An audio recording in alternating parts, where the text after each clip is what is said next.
So far, this is our third day of budget committee with more planned. And to the clerk, I think we had that update from the Teletown Hall we wanted to put on the screen. Okay. We had a Teletown Hall with 7,456 residents on Tuesday night, and I thought those may be interested in the survey questions. We use this as an opportunity to ask the city a number of questions, their priorities, their comfort with different level of taxation, and some interesting information there. 47% of the city felt that job creation, economic growth should be the priority. That's quite a significant margin over the number 2, which was roads and facilities. We also had a survey question on the level of taxation. The vast majority of the city wants us to strive for a tax-free 67%. It also shows that right now, as we're looking at how to pay for the expansion of Peel Memorial, that we have a bit of work to do in highlighting to the city why there needs to be a municipal contribution. And so all research we do, we like to make public to the city, and this was the research, this was the survey response from the Teletown Hall. Thank you, Charlotte. We have a number of delegations today. We're going to start off with a delegation from CARP. Oh, sure, yeah. Councillor Flesch may have a question from the Teletown Hall. Yeah. I'll put the... Can we put the slide back up?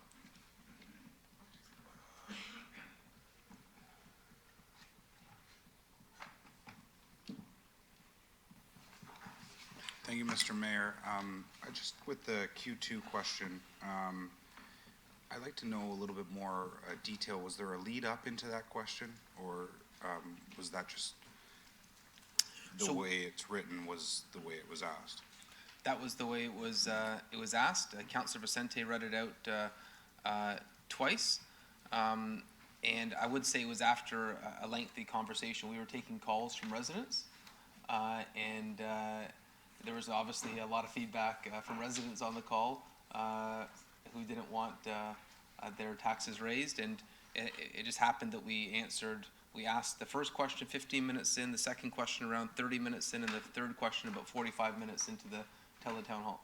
So I guess I questioned the question with to the effect that so it's a pretty one-sided question without any lead up, and you're talking about services that the city provide and the possibility of cuts to service or increasing services. For you to ask a question like that, for us to ask a question like this to the residents, I don't know what we're taking from that. I would say, Councillor Pellecci, that Main Street Research that does the questions believes that a sample size, I think it's over 300, is accurate. The fact we had 7,000 people participating is quite significant. I would note we did specify that the 0.5% increase was the staff recommendation, and Councillor Vicente was very clear when he reiterated that.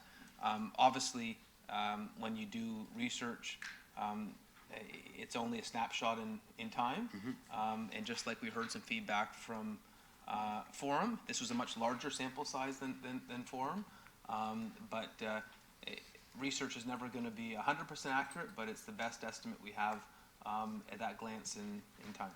I guess, and what I'm just kind of going back to is we asked some similar questions back in the 2014-15 budget, and when we did a Teletown Hall back then, or maybe it was 15 to 16, and I find if we don't provide residents with the information that what these actual cuts may look like or what they affect, then really you could ask them if you want beer to be free in a beer store, and you'll get the same kind of numbers.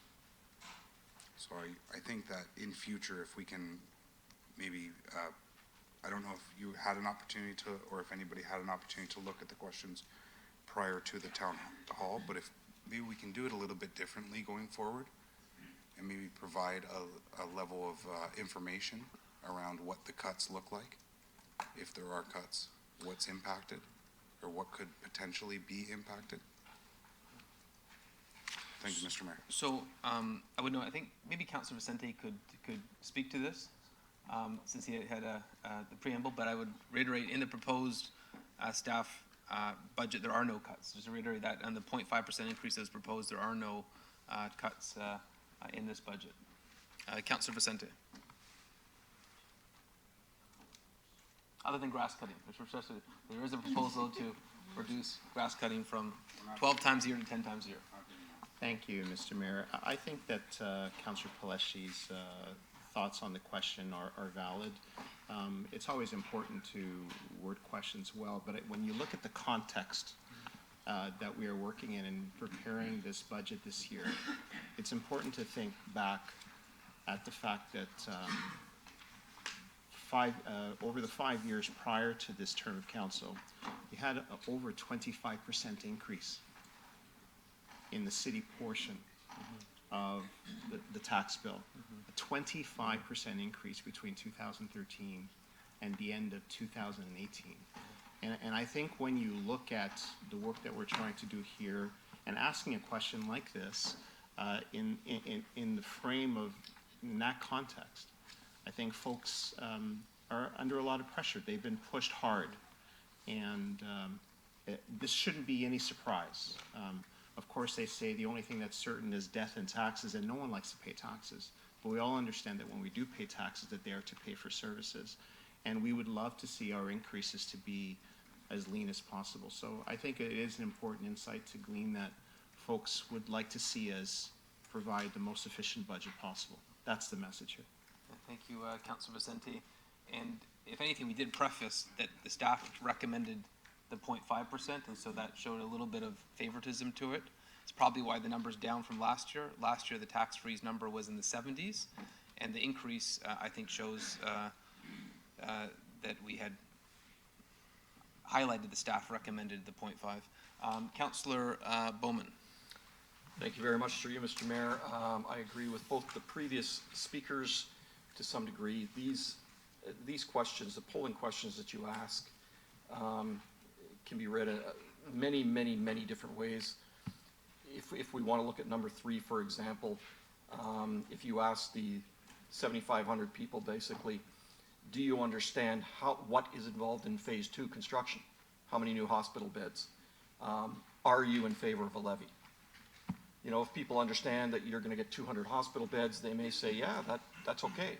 But if they don't know what phase 2 is, for example, a parking lot, they don't know.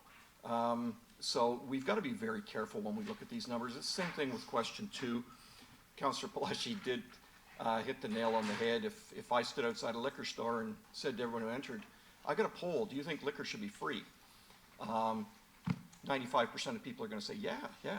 But if we had phrased the question, do you think that the city of Brampton should maintain property tax increases at inflation or below, I think you may have seen much different responses than you've got here.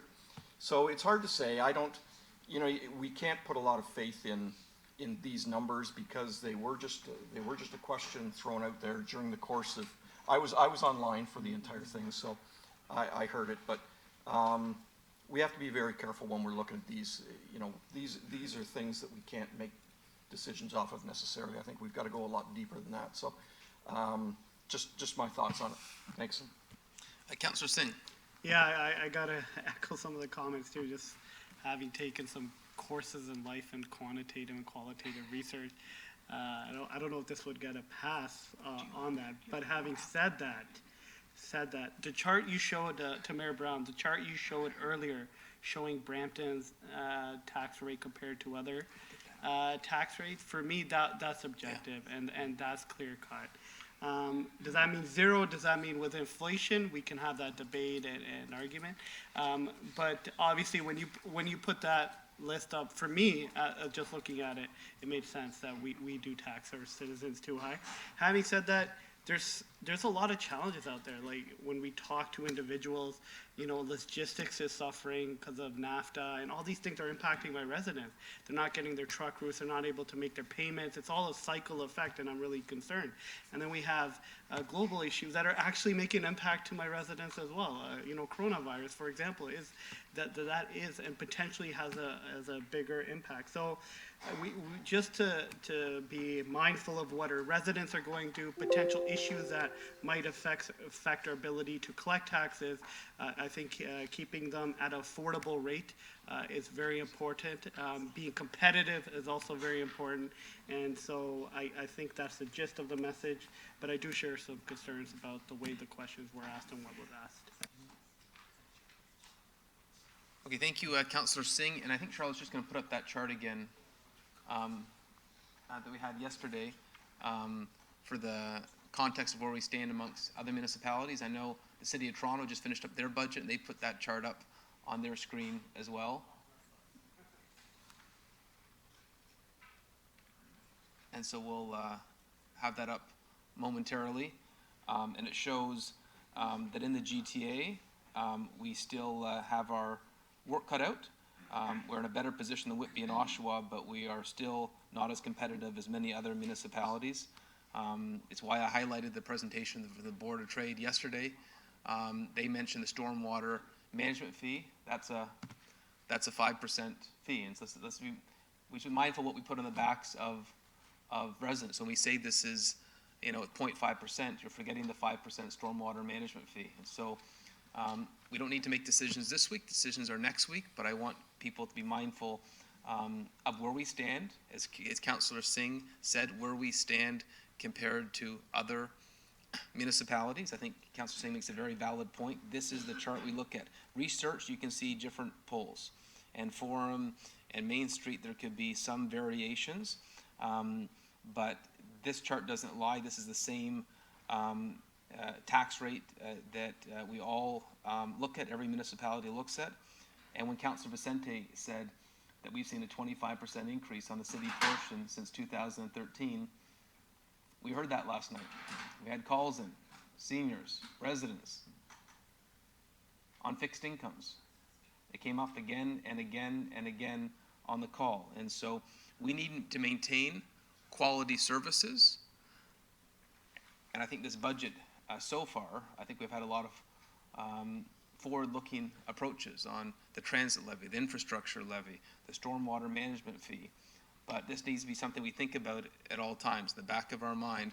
What's the cost we're putting on the backs of seniors in our community? What's the cost we're putting on the backs of businesses? As Claire's working her heart out to bring businesses here, and they ask us, where do we stand? And Toronto Global gives that list of tax rates to the business. This is what Toronto Global gives out. And so as we talk about economic development, which is viewed as one of the top issues, it all comes back to where we stand on a competitive front. And so we're going to hear more presentations today. And this is just analyzing where we stand. But I agree with Councillor Singh. We go back to this chart and think about what it means. Councillor Pelletier. Thank you, Mr. Mayor. So I asked the other day about this tax rate and then the inclusion of any of the levies. Thank you, Mr. Mayor. And so this tax rate, where we sit now, includes all levies that we're looking to implement or have been implemented. And it also includes the blended, the regional portion and the city portion. Okay. So then I had the question around, is there other municipalities in here that have anything extra that's not included into these? And I believe that all municipalities that are here, everything is included. If they're a part of a region, it's blended. If they're not, like Toronto, this is what a property owner in Toronto pays the City of Toronto. Through the chair, so something like the City of Toronto, actually they have 3 tax rates. So there's the central, and then there's the east and the west. So I believe this is just capturing the central Toronto. This may not account, we'd have to look, it may not account, in some municipalities, there are some special area levies. That may be in addition to this amount, but that wouldn't cover the whole city, it would cover a certain part of the city, where they have a certain service in place that kind of serves that specific area. So there may be a levy just for a portion of the municipality, which would be in addition to this. Sure. But for the most part, this includes everything that they need to operate their day-to-day operations. So if there was an extra levy or an extra fee that the municipality was charging, but it was area specific, it wouldn't be captured. But if it was across the city, it would be captured. That's correct. Okay. So Toronto's rate, so outside of this rate, from my understanding, they also pay a waste charge. So anybody that is putting their waste carts to the curb, they pay an extra rate. And I don't know if it's captured in there. Through the chair, it wouldn't be captured here because it'd be considered a user fee. Okay. So it really depends on whether they've chosen to do it through a user fee bylaw or whether it's done through a property levy. Okay. So I guess I'm gonna rephrase the question. If I am a property owner living in any one of these municipalities, taking into account any user fees, levies, then what municipalities have those fees that aren't captured in this list?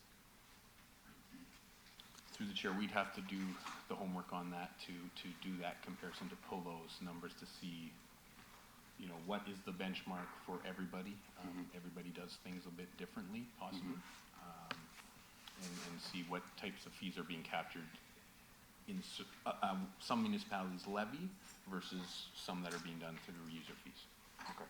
So comparable, it's relatively there, given that we don't know what other municipalities have user fees. We don't have user fees. This is our rate, but comparable to other municipalities, we don't actually know, unless we wanted to change our rate to implement something to the effect So of through user the chair, fees. we do have user fees, so we do collect user fees for services. Okay, Again, it's let's how much you want to charge, and then if there's a shortfall, obviously. But our that- user fees are more along the lines of the services that we deliver that people go out and get. Correct, and We don't have a typically user fee benchmark for across the snow plowing. municipalities. That's We don't have a user fee for garbage. We don't have a user fee for water, waste, or anything like that. correct. If we wanted to have one, we could, which would then change the rate. Through the chair, it wouldn't, yes, if you wanted to have one, it would reduce the rate, because you'd be collecting that through different funding sources. But the bottom line is people still have to pay what they have to pay. We can call it whatever we want. Thank you, Mr. Mayor. Thank you, Councilor Pelletier. Just to clarify there, do any municipalities have user fees for snow plowing? We can keep that up there. No. I would say that the only user fee that I know of that's different in these municipalities is for waste management. We have a lower service level, so Toronto, where it's picked up every week, is different. Some municipalities, you want to have extra bags, they charge a user fee like a garbage tag.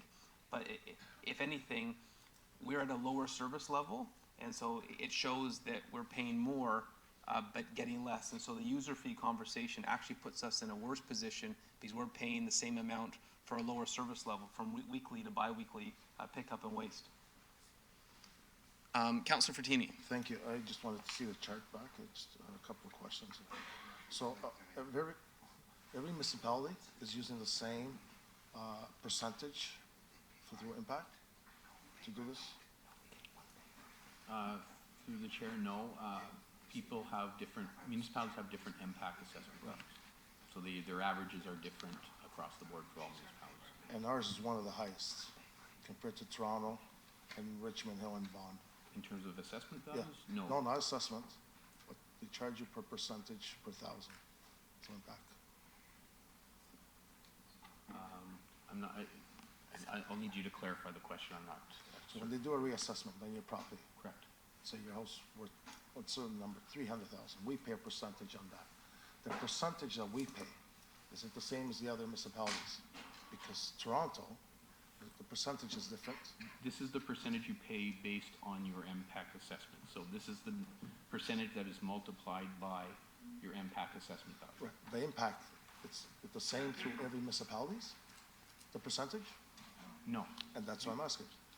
these are the rates that are multiplied by your assessment value. Let me reset. What percentage do we pay in Brampton? Through impact? 0.9908%. And the Toronto 6 point something. To do a catch-up, how many years do we have to do zero tax increase to do a catch-up? To line our taxes in the middle, like other municipalities? Well, I think the difficulty is that you multiply this by your assessment value. The assessment value is going to be largely what drives the property taxes that you're going to pay. So doing it zero and raising it doesn't change the rate. The 9.908, it doesn't change that rate. Does. So if your assessment value goes up, That goes up. it would, well, if No. assessment values in the municipality increase, the tax rate would decrease in order for the city to generate the same amount of money. Same amount of money. Because so Toronto has that, but like Councilor Palashi said, the garbage is added on your bill, water bill. It's called curbside waste. A lot of the homes in Toronto, you have to also pay the parking for your driveway, your sticker. It's not added in that. So That's correct. So this only includes the portion of what the municipality is trying to collect from the property tax. It doesn't include other user fees that are a different revenue source to offset costs in your operations. So to build a home here, and to build it in Mississauga, it's the same cost. So do you just look at the market value or the value of the property? No, it's the impact assessment value. So you're, if you recall from my earlier presentation on the open day of budget deliberations, I had a slide Yeah. that indicated the assessment values in Brampton. So they obviously trail significantly behind market values. Market. But if all properties are treated in the same manner, then the way that the pie effectively is divvied up between all the properties is fair. Okay, thank you. Thank you, Councilor Bertini, and I would note, if you look at this list, all the municipalities except for one operate in the same financial environment. Toronto does have the City of Toronto Act that gives them special powers, so they doubled the land transfer tax, they've got a hotel levy, and so those are certainly user fees we wouldn't want to see in Brampton. But I'd say Markham to Oshawa operate under the same environment that we do. Why don't we get on with the delegation, seeing there's no more speakers? Can we have up Terry Miller, President of CARP, Myrna Adams, and Peter Horworth.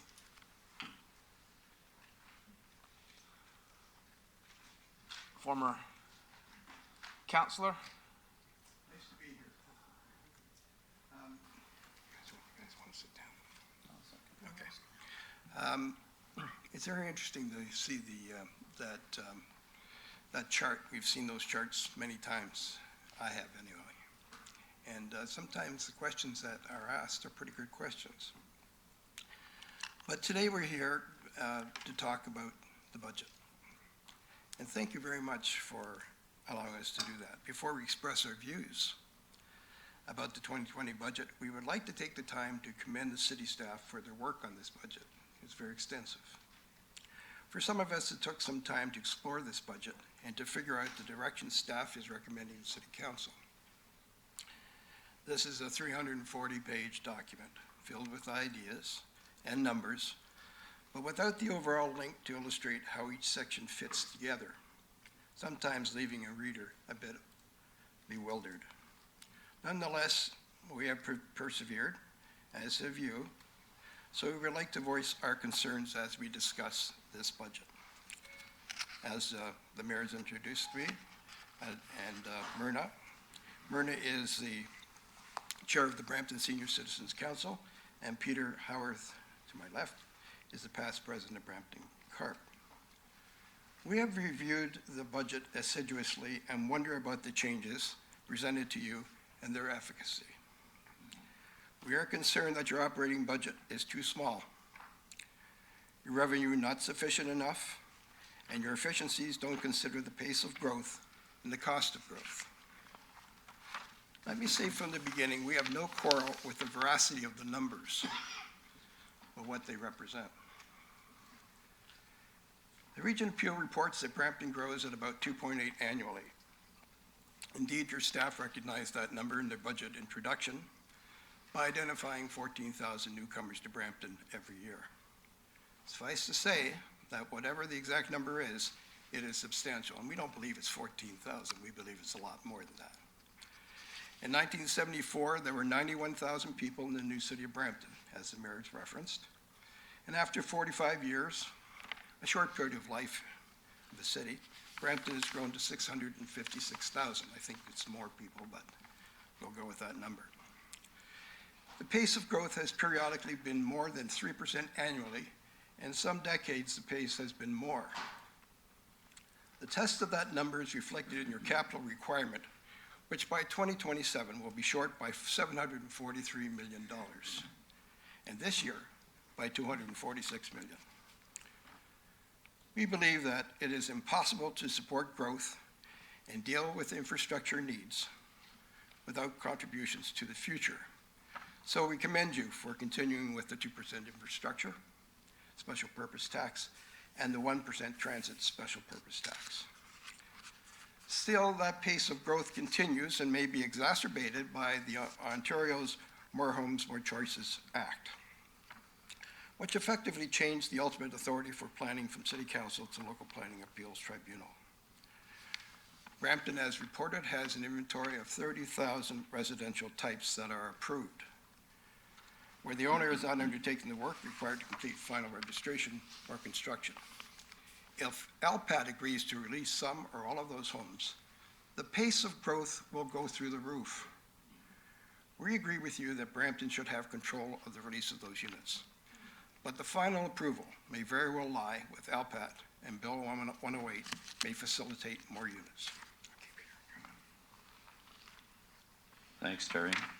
And Mr. Mayor, councilors, staff, and guests, just as an aside off script for a moment, it'd be interesting to put Toronto's tax they just levied yesterday up into the chart. Be a different kind of picture. As you well know, the More Homes, More Choices Act, Bill 108, replaces development charges, which were levied by a municipality, with community benefits charges, which are determined not by local conditions or by this council, but by an outside authority. This has cause for serious concern.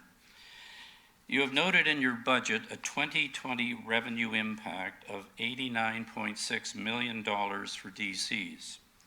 The 2019 budget showed DC revenue or receipts of $70.3 million, almost $20 million lower than the current projections. The 2019 budget projected an end-of-year DC fund balance or surplus of $29 million, but the actual opening surplus for 2020 was only $3.2 million. And the budget is projecting a DC CBC $52 million surplus for year-end 2020, as the capital funding requirements to be drawn from the DC Reserve Fund for this budget dropped from $41.6 million from last year's $108.7 million. We find the revenues and expenditures related to this reserve fund confusing and very short on detail. One must question how DC revenue and receipts will increase by approximately 30% when the projected decrease in new residential units for 2020 over 2019 is approximately 8% lower, and the non-residential square meter growth is more than 60% lower than last year's figure. Peter, if I could just check council's indulgence. We have 5 minutes set aside for the presentation. We're at 6 minutes. Can I move to have more time? Okay, Peter. Thank you very much. And I think we registered actually as 3 separate delegations, I believe. Yeah, so hopefully we can squeeze it all in there. So back to the fact that residential is dropping and the non-residential is 60% lower. All within the context that going forward, DC-CBC revenue will fund merely a portion of community infrastructure needs previously paid for by development charges. We are very concerned that the 2020 estimates related to DCs are in large part a guesstimate because the community benefit charges will be based on the percentage of the value of the land, not on the cost and providing of essential services. If this is the scenario we face, how is it then prudent to minimize the potential revenue generation from the property tax option? Whereas prior to Bill 108, development charges were levied by the municipality for hard services like roads and utilities and soft services like parks, recreation centers, and libraries, CBCs will only pay for a select set of hard services. How are those other services now going to be provided and, more importantly, funded? Growth pays for growth. That was a planning fundamental the City of Brampton has used for 45 years. Bill 108 changes that. So the question for all of us is, if Brampton needs soft services in a new subdivision or neighborhood, how will these services be funded? Either we, the ratepayers, it's a slip of the tongue, but it might fit. We, the ratepayers, will be on the hook. Or new neighborhoods will not have timely recreation centers, libraries, or other necessary and basic services.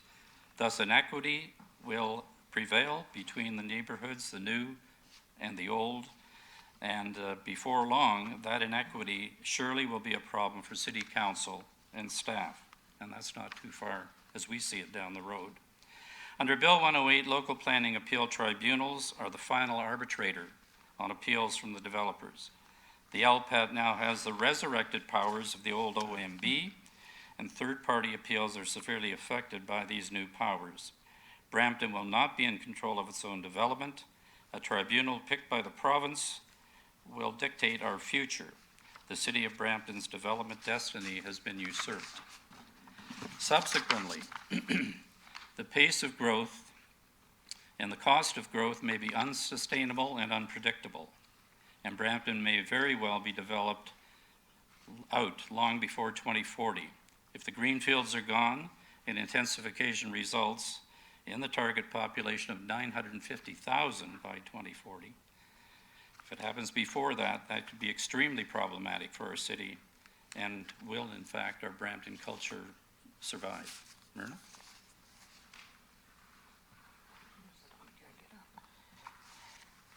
Good afternoon, Mr. Mayor, councilors, staff, and members of the community. The budget presented today seems short on revenue, especially after the city deducted $14 million through efficiencies.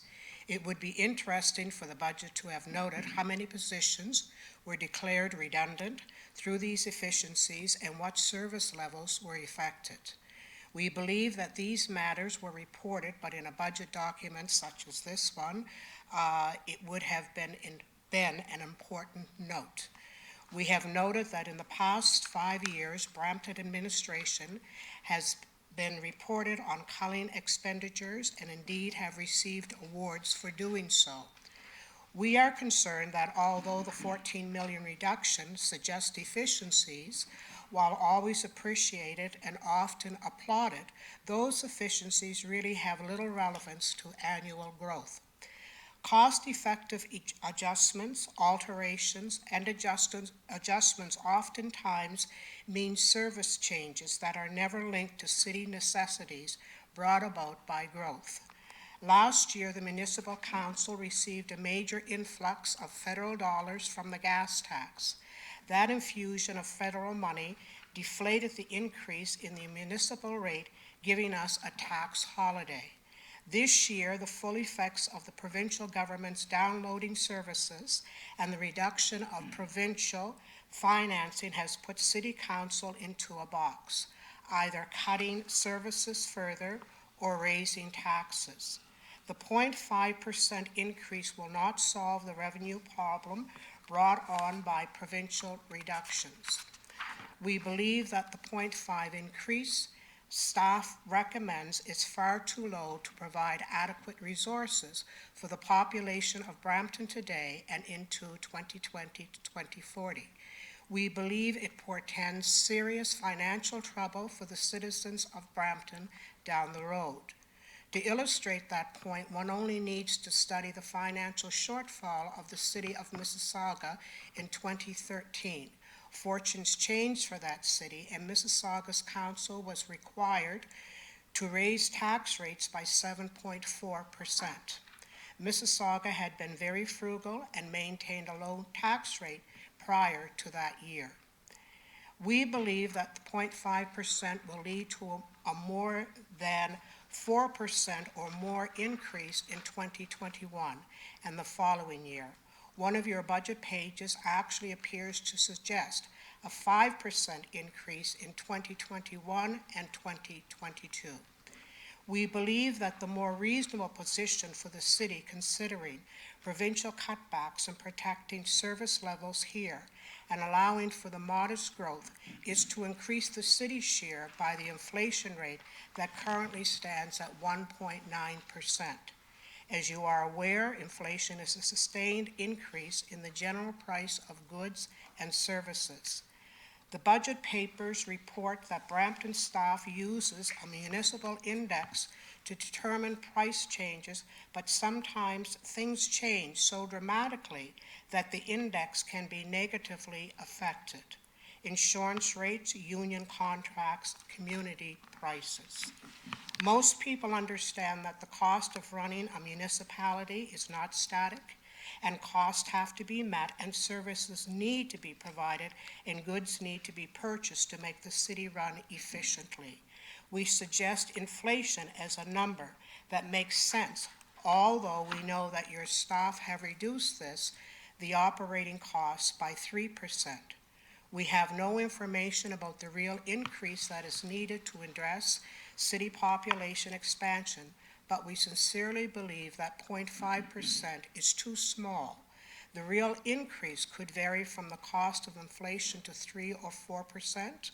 The projected increase of 0.5% leaves us concerned about the future and the funding of municipal services. We know that municipalities, unlike the province or federal governments, have very limited financial resources, and reliance on the mill rate is not a good way to pay for the future. Still, growth without restraint is at odds with the ability of the householder to ever catch up once a zero or small growth figure becomes the base for municipal costs. I am not the voice of all the seniors, but I do have the voice of many of the seniors. And they have been very concerned about this particular budget. As a matter of fact, I have calls from seniors on a daily basis along with emails. One of the feelings is that the budget should have been far more transparent, and that really has not been. So one of the requests that we have of you that serve us is to deal with us with openness and integrity. Thank you. Thank you for the deputation, sure. Okay. Can I get council to give We're us getting there, though. additional time? Okay. Thank you. The 2020 budget instituted a surprising and interesting initiative, a new stormwater charge. We are concerned about this new charge and its appearance on the Region of Peel utility bill for water and sewer. While many citizens may be aware of the infrastructure levy and reserve fund and the transit levy and reserve fund, many may be puzzled and concerned with a stormwater charge that raises $22 million through the Region of Peel utility charge for water and sewers. This charge is not well described. The authors of the budget say it is widely accepted by other municipalities, but we wonder who was consulted and fully briefed on this issue before council agreed to levy this charge and set up the reserve fund. How will this charge be rolled out? The amount raised is a staggering 22 million, and adding it to the Region of Peel utility charges may be problematic for the region and the city. One has to question, why is 22 million being levied when the 2020 stormwater expenditures estimate in the budget is only 3.2 million? And where will the funds be directed? When the utility charges were first introduced several years ago, few complained about the water portion of the bill, but many complained about the sewer portion until a formula was worked out and sewer charges were explained. The stormwater charge looks like a capital charge one might expect to see in the capital budget. Instead, it's an active special purpose discretionary levy with little indication how the public will gain from paying 22 million in 2020. So once again, the budget document seems to lack clarity, definition, and transparency for the average reader. The stormwater charges may well be necessary, but we feel there needs to be clarity on what the monies raised will be used for and how the monies will be raised. Is it a calculation per household? We don't know yet. And we believe that a clear implementation and communication strategy should be worked out well before the charges are levied. Many older and younger is a very relative term for me at this point, but many I have talked to and we have talked to support a property tax increase, provided, and at least equal to inflation, provided that increase is rationalized, transparent, accountable, and reasonable. In fact, to contradict actually the comments made in the town hall, attached to your budget documents is the community research program survey that your staff undertook. And in that, the finding was that almost 70% of the residents surveyed in Brampton support increasing taxes to improve or maintain current service levels. And I referenced pages 4.2-5 and 4.2-23. So, if a 0 or 0.5 property tax increase is council's decision this year, the inevitable is merely being postponed. A large property tax increase lies ahead. That timing could well impact the next election and prove challenging to those of you around this table who hope to continue to provide strong leadership in implementing Brampton's exciting future. Terry? I hope we haven't been too hard on you. We didn't want to come here to be hard on the council because you have a tough job. No question about it. Nobody sitting on this side wants to be in the situation of having to determine a tax increase. So, in conclusion, I bet you never thought we'd get there. We believe that City Council should review the operating budget and increase the budget by the rate of inflation. That's our first thought. We are concerned that the city's revenue stream is not enough to look after the pace of growth, and that a venture into other charges outside the municipal residential rate may be necessary to support growth. You may have to look at your industrial commercial rate. I know you don't want to do that because you're trying to get business in here, but you may have to. We believe that the city should go to a multi-year budget, clearly enunciating and describing that so that taxpayers understand what the charges are going to be. Not just this year, next year, the year after. 4-year budgets. 3-year now. We believe that the city needs to increase the capital investment infrastructure currently at 2% to shorten the capital shortfall. 2% is great. We applaud you for that. But you may have to go to 4%. You may have to figure out how to do this capital work before we all fall into the ditch, the huge ditch that's going to grow. We believe that the current reduction of 14 million in operations may thwart any further efficiencies. It may. We believe that the 14 million operating reduction has little relevance to annual growth, cost-effective adjustments, and other service charges. You just don't know. When you take 14 million out, you don't know what the results are going to be. You know there's 14 million less, but you don't know what's going to happen.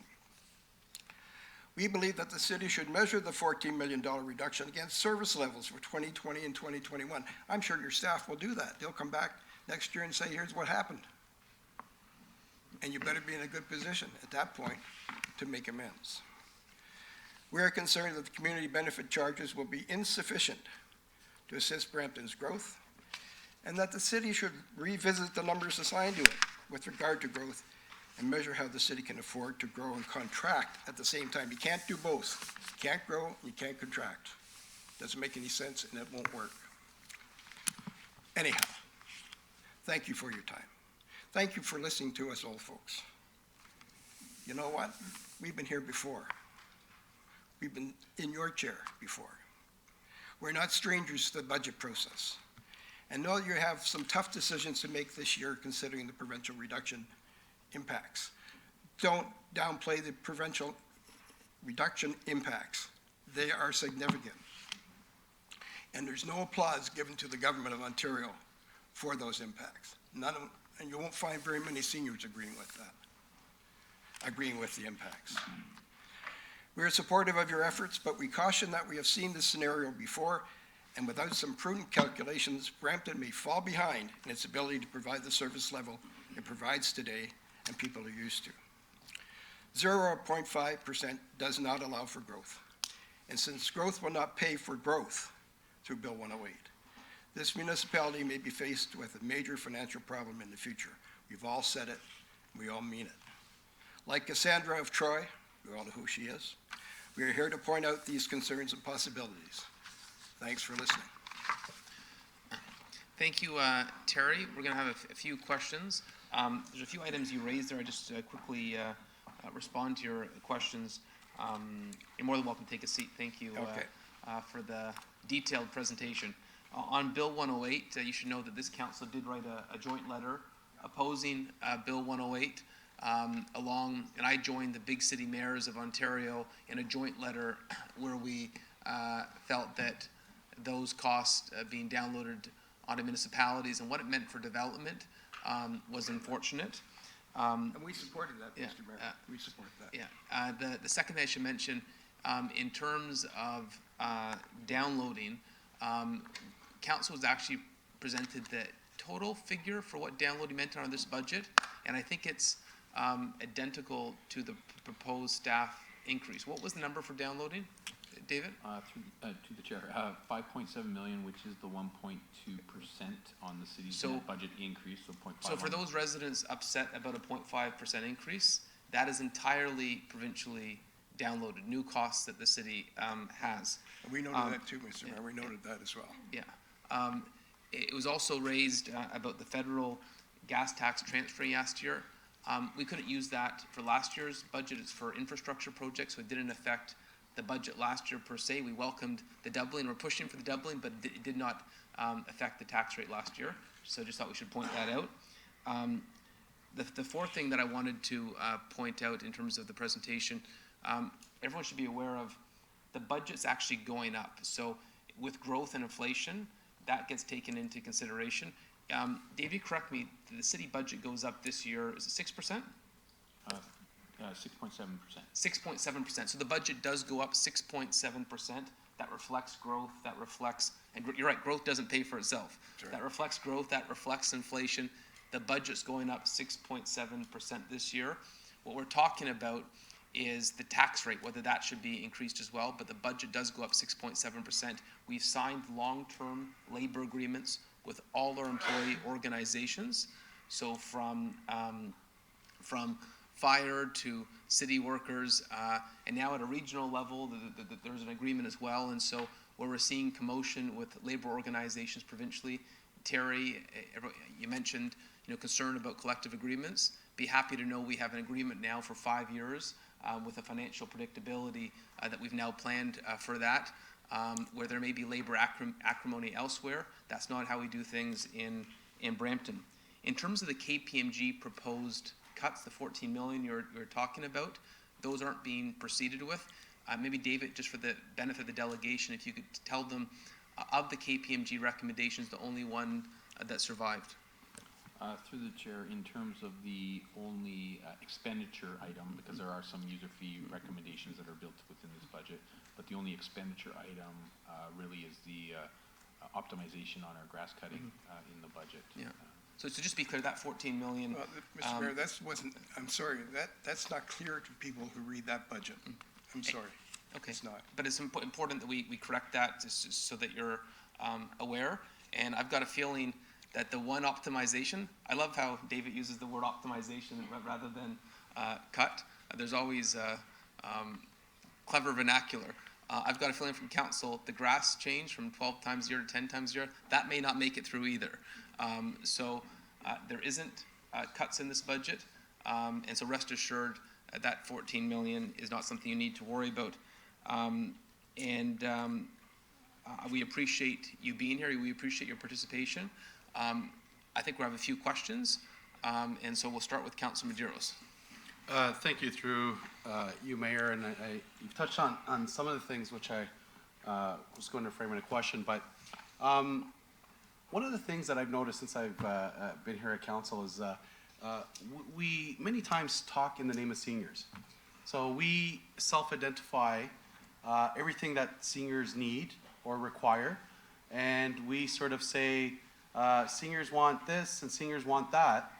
And I guess the point is, being one of the members of the Seniors Council, can you speak to, notwithstanding this process, in terms of the engagement with the senior community? Because we all love to say that the seniors need this, this, and that, yet I sometimes question, because I've had conversations with you on, some things like, for example, free seniors transit. Sounds great. My opinion is, and I supported it, but I still think that it should be means tested because there's a lot of young families struggling out there who can't afford transit. And, so those are sort of the things. So can you just talk about the engagement and the engagement around this budget process? Well, because when seniors, I guess through the chair, our experience is when we see a government talk about efficiencies, it usually means cuts or decreases in services that not only seniors, but all of us value and need. It's not clear in that budget. It doesn't, you say now that the 14 million there are no cuts, but you haven't said that in the budget. People are trying to read that budget. It's a very long document for us. And most of us do not have, sure it is, of course it is. And most of us do not have the time to go sit down and read that line by line. And many of us, when we do, we still don't really comprehend what is really happening there. And so it could have been a lot more transparent for us. When seniors are calling me, they're really concerned about many things. And they are concerned about their property taxes. The majority of seniors here in Brampton are not well-to-do. I'm one of them. So, we are concerned about what is really going to happen to us in the future. We're living longer, we're more active now, so it's not like we won't be here next year, we will be.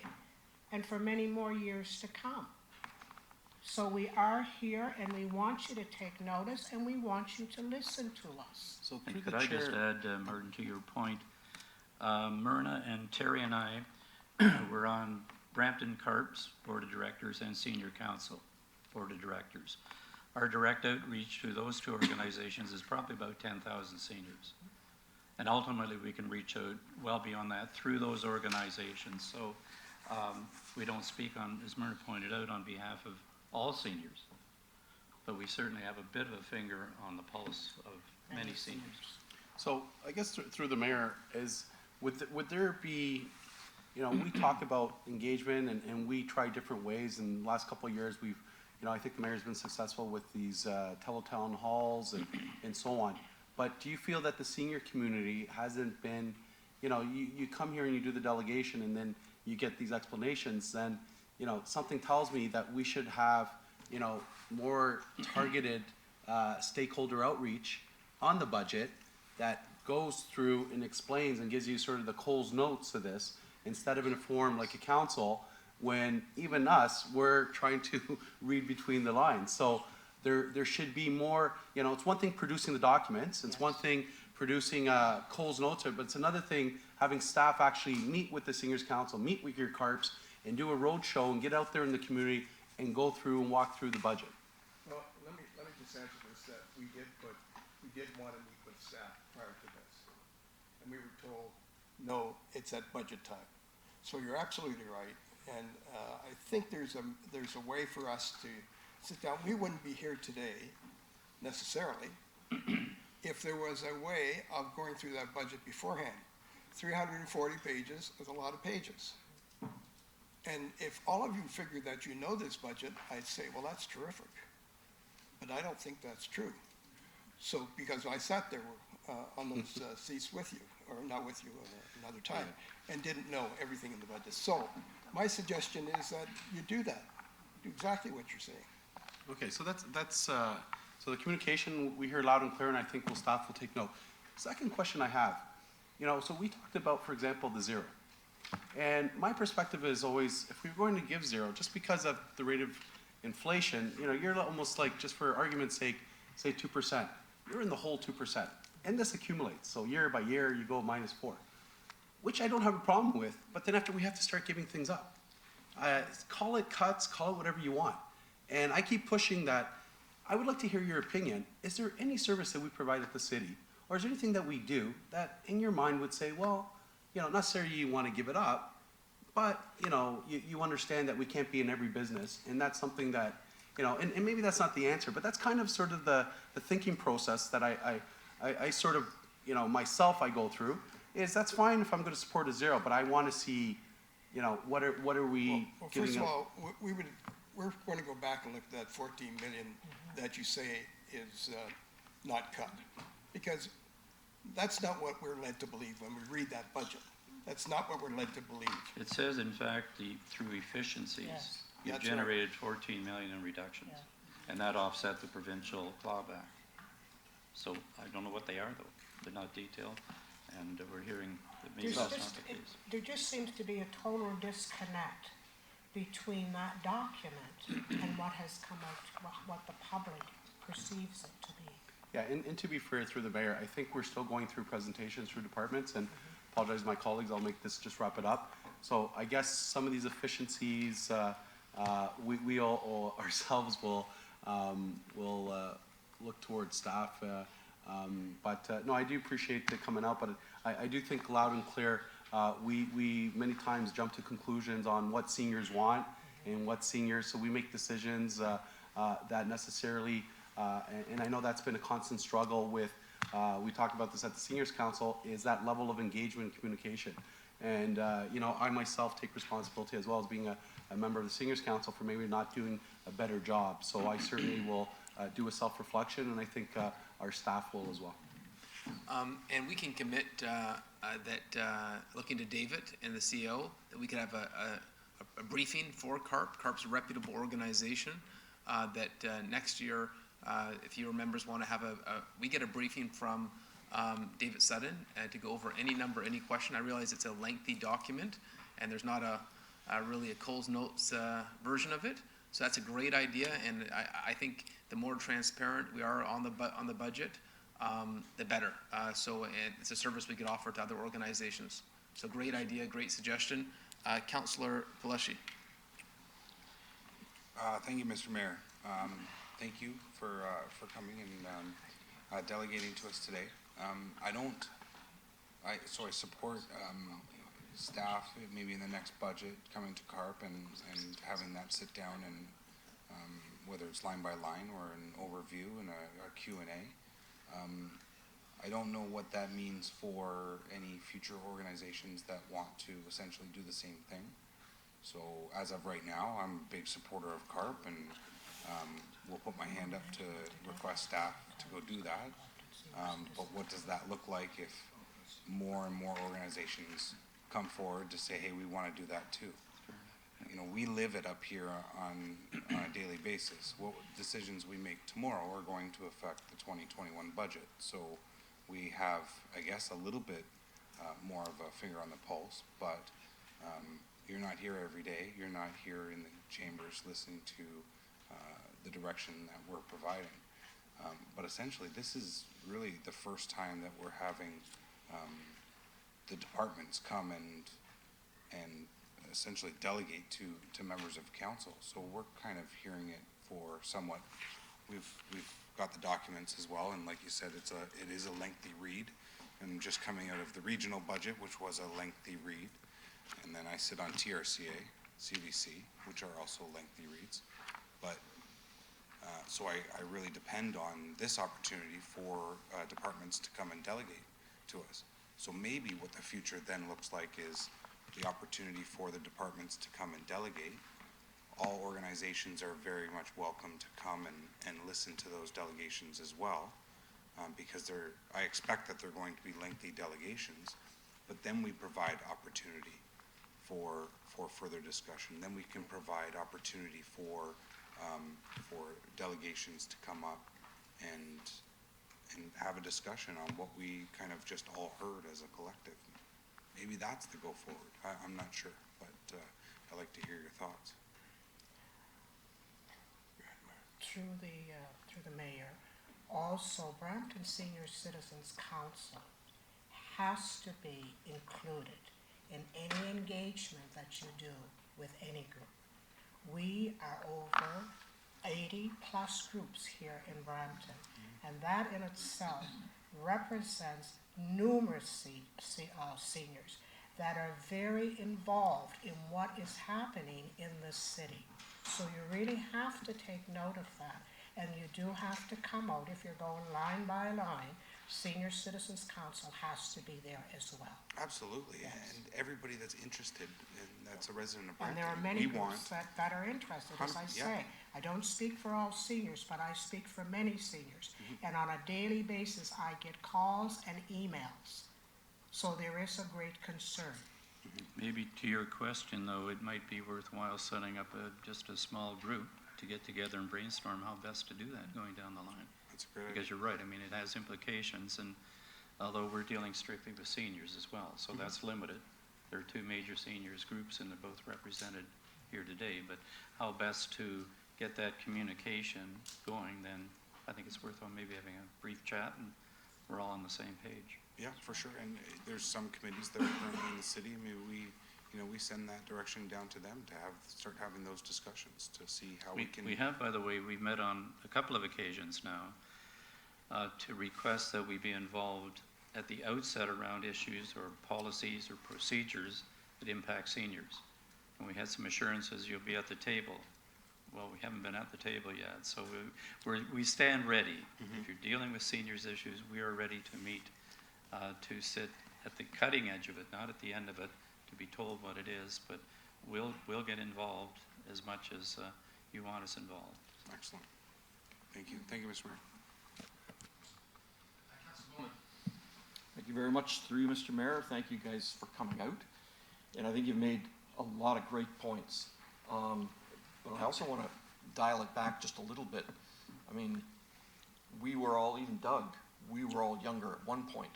Oh, were you? Yeah. Yeah, I said yesterday there's a thing called the gray tsunami, but a couple of us up here are just on the salt and pepper wave right now. But if we don't understand the budget today, maybe it's because we didn't understand the budget 10 years ago or 20 years ago. And I believe that's why we have the age-friendly committee set up, to make sure that, I mean, a budget is a big thing to make a city age-friendly as well, so that everybody understands it. Now, we all get this book. Did you guys get this book? No, we did not. Called the Quick Budget Reference Guide. Well, I'm happy to give you mine. And I'm just wondering if at some point, Dave, if a book like this can be made available to the seniors at the Seniors Council or to CART or to anybody, because even though it doesn't have our actual budget numbers in here, it does give a very, very good description of all the various things that are in the budget, where they come from, what they mean, how they might represent an increase or a decrease. Terry, you've probably seen something like this before, because I don't think we invented this. You guys have probably had this before. So, is this possible? Because I believe this is what Myrna was asking for, just an abridged version of what we have. So through the chair, so we do make it available in a downloadable version on our budget page. So there is, supplementary support information to the budget. We have videos there that educates people about how property taxes work. And this document is also available for download. We only print a limited supply of hard copies at this point. Obviously, there's a cost to that. We try to minimize cost by going digital, Right. obviously. But it really depends on how much cost we're looking at and whether that's something we could provide. Like, I'm not certain of the number of copies we're. Yeah, and again, maybe it's just communication that this is available, that people can download it and get it out there. It's very difficult to communicate in the city to everybody. But if we've got main groups like you guys who can disseminate it to your members, that would be fantastic. So thank you very much for coming. And I believe that you're not just speaking to seniors. There's a lot of other people that are represented by the words you're bringing to us right now. So thank you. And that's why we came today. Because CARP doesn't just represent seniors, it represents a lot of other people. And Brampton's Senior Council represents a whole slew of people. So these aren't ideas just for seniors. These are ideas for everybody. See no other questions. Thank you so much for your presentation. We have a motion to receive the delegation, moved by Councillor Williams, seconded by Councillor Willens. All those in favor, motion carries. We now have departmental presentations. I would remind everyone we have scheduled between 1 and 4 o'clock today, and so we're going to try to get through a few of these. And we do have time, of course, scheduled again on Monday and Tuesday, and hopefully we'll adopt the budget on Wednesday. The schedule we have is for 4 o'clock. Yeah, I think other councillors have commitments, and so we'll stick to the schedule that we have each day, and we have publicized that schedule to the public, and so we want to make sure that they know when we're meeting as well. So the first up, we have a presentation, and we'll do the capital and operating together, and so the clerk told me that might be easier. So we'll start off with community services.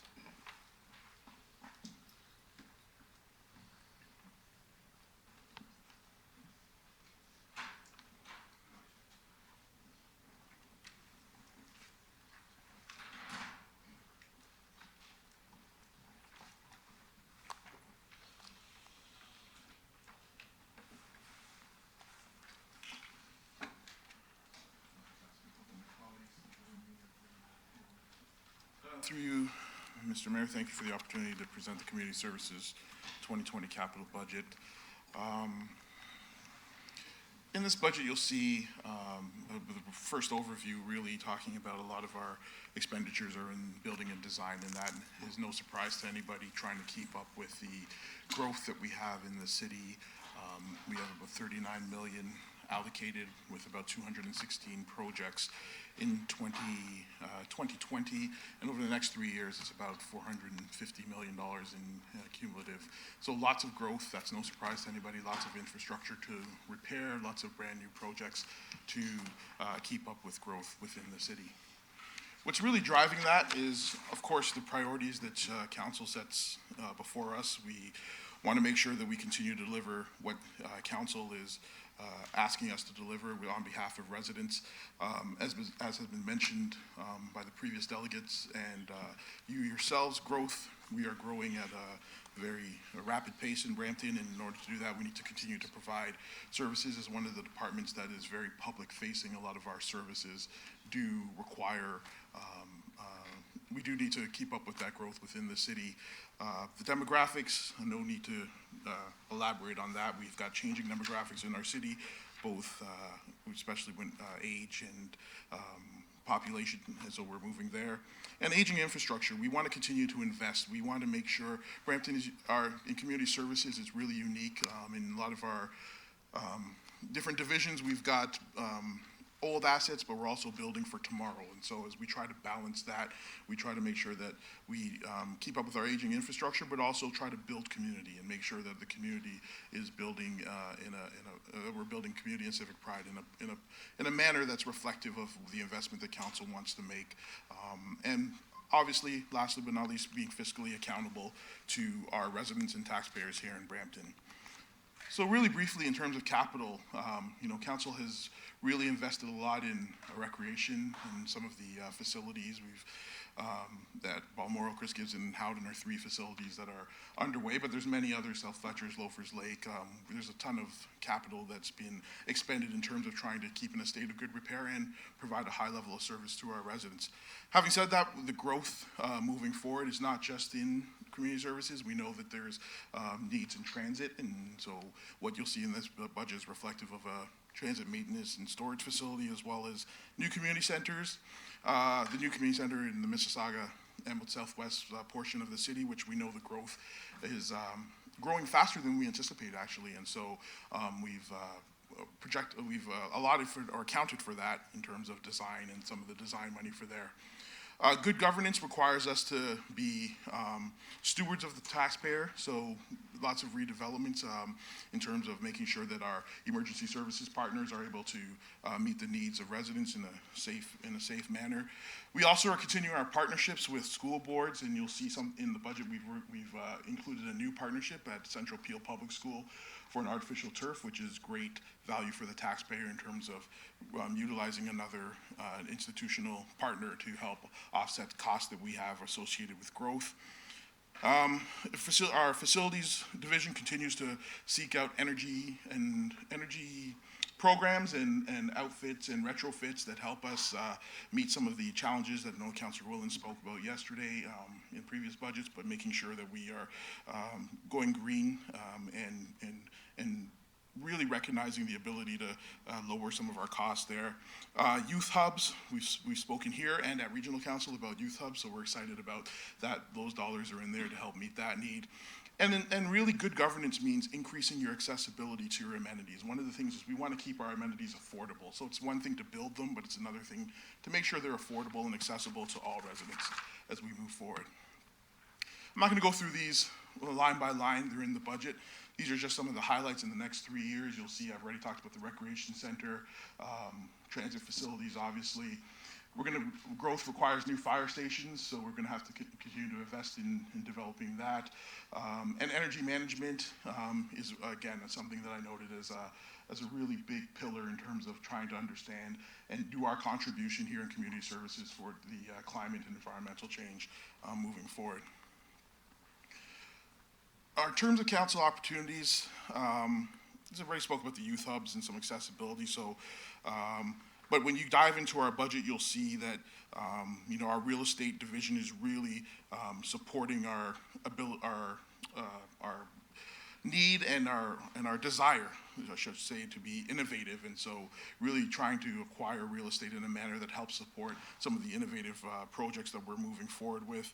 I spoke about green facilities, 17 facilities that we're building to LEED, over 5 gold certified facilities, solar panel installations at some of our facilities. So we're not just talking the talk in terms of green and some of these green initiatives, we're actually implementing them and doing them. And then a healthy and safe community requires active living, and so recreation revitalized some of those community projects, but also some of the cricket projects that we've done, and then the new indoor facility that we've been speaking about quite recently at Vic Park in terms of providing for year-round active living for some of our sports that require new and greater uses. Our budget term, in terms of being a well-run city. So we continue to seek partnerships, especially in recreation. We've got partnerships not just with the school board, but with the LINs, with the private sector. So we continue to try to maximize the taxpayer dollar, and everything doesn't have to be delivered by the city. And so where we can partner with someone that can deliver a service in an effective and in a way that's consistent with our principles, then we try to create those partnerships. We continue to try to increase in cost recovery ratio and at least maintain. So you'll see in our budget, more so in the operating, but you'll see that we do have increases in user fees that try to offset some of our cost increase there. And then lastly, I think really the council term of priority that speaks to community services is this mosaic. I think when we build facilities, we, as I said earlier, we try to make sure that groups can access the facilities. And I know my partners at the table, and those that aren't here, would really tell you that we are really ensuring that we have great facilities for our residents, but we don't want to build towers that nobody can come in and afford to use. So keeping the rates low is one of the things that we talk about, and the accessibility for all of them, for all our facilities. So this slide is just a recap of the earlier slide in terms of where our budget is. So that is the capital budget. Did we want to go straight to operating, or are we going to pause?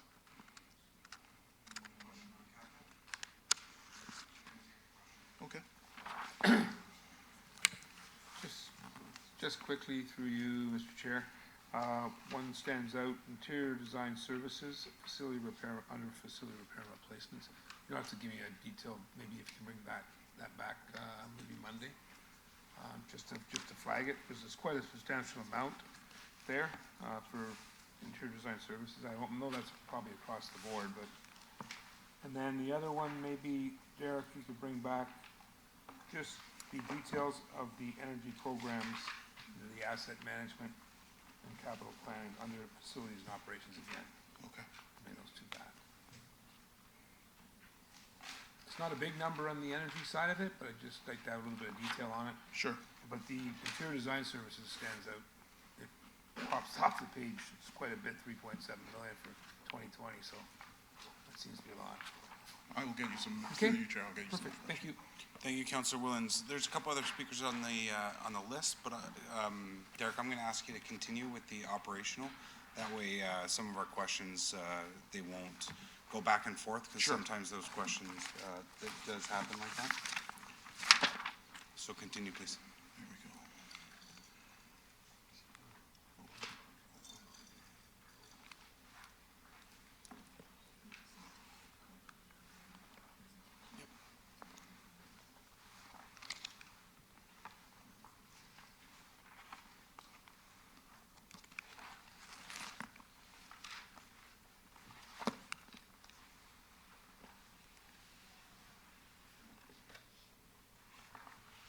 Okay.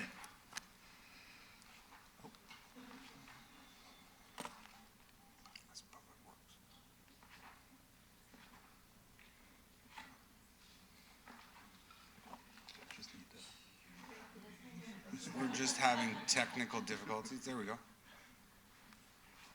From current slide, there you go. The floor is yours. Thank you. Thank you, Chair. So community services operating budget,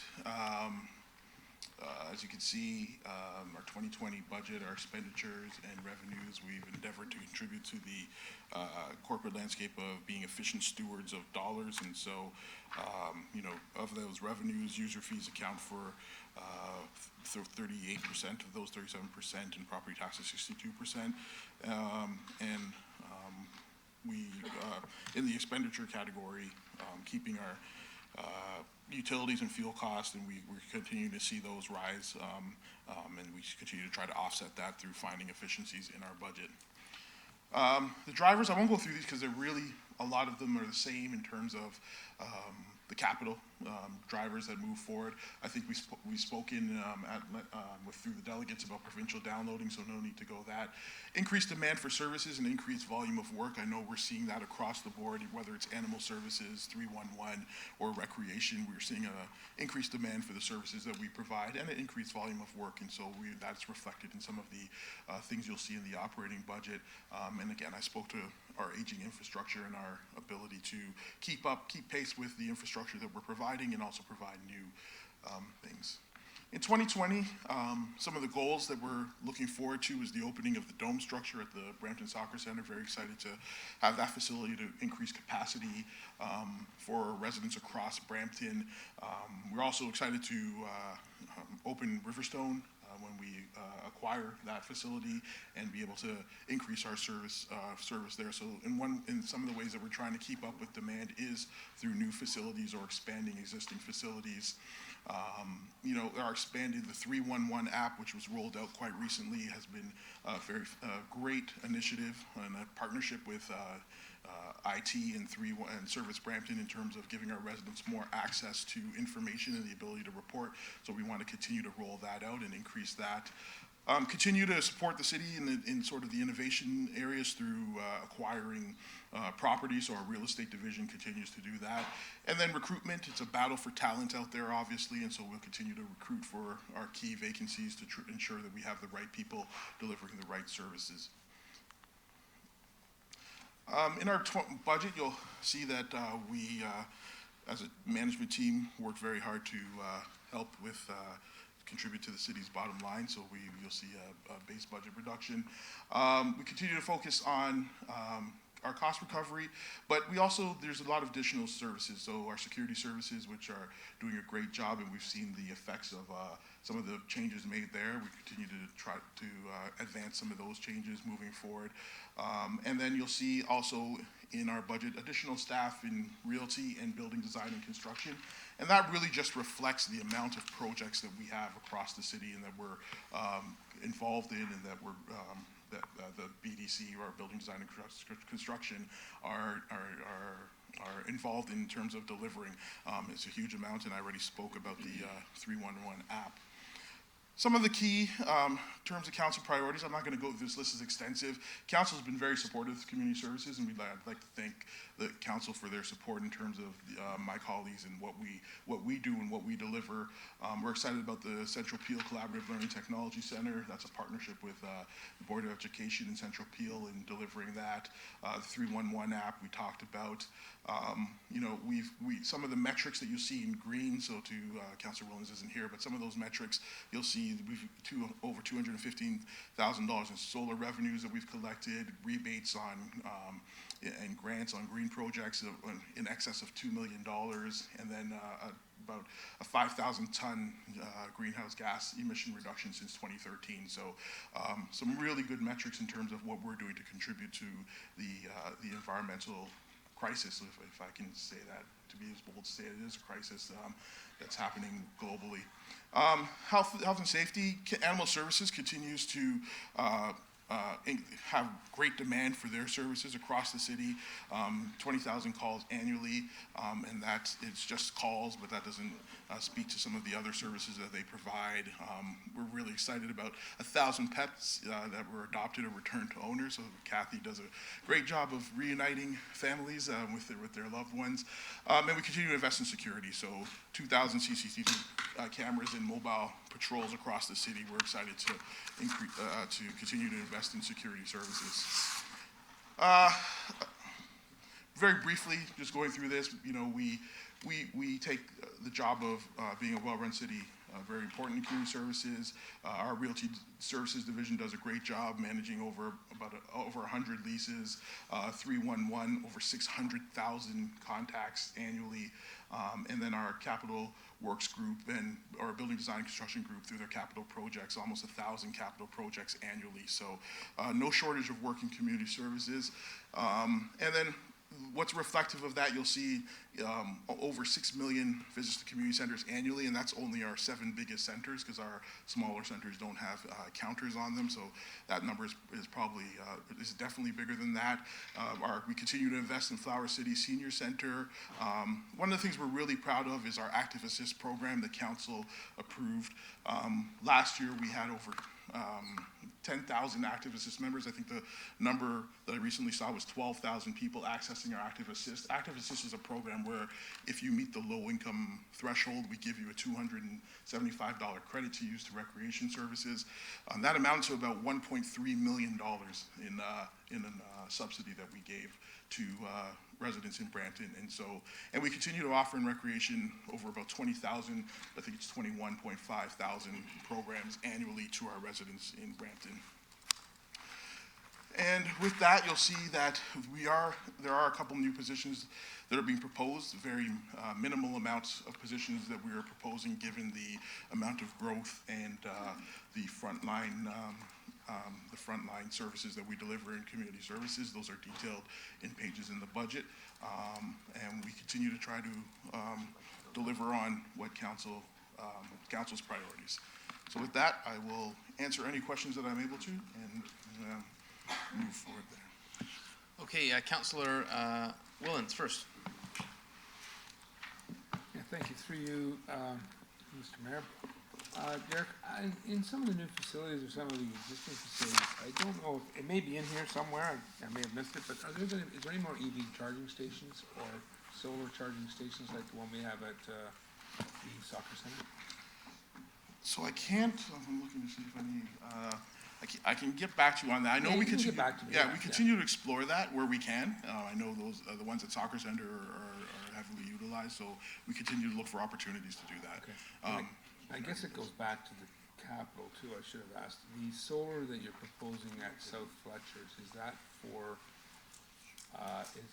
the hot water systems, or is that photovoltaic for help reduce the electrical charges?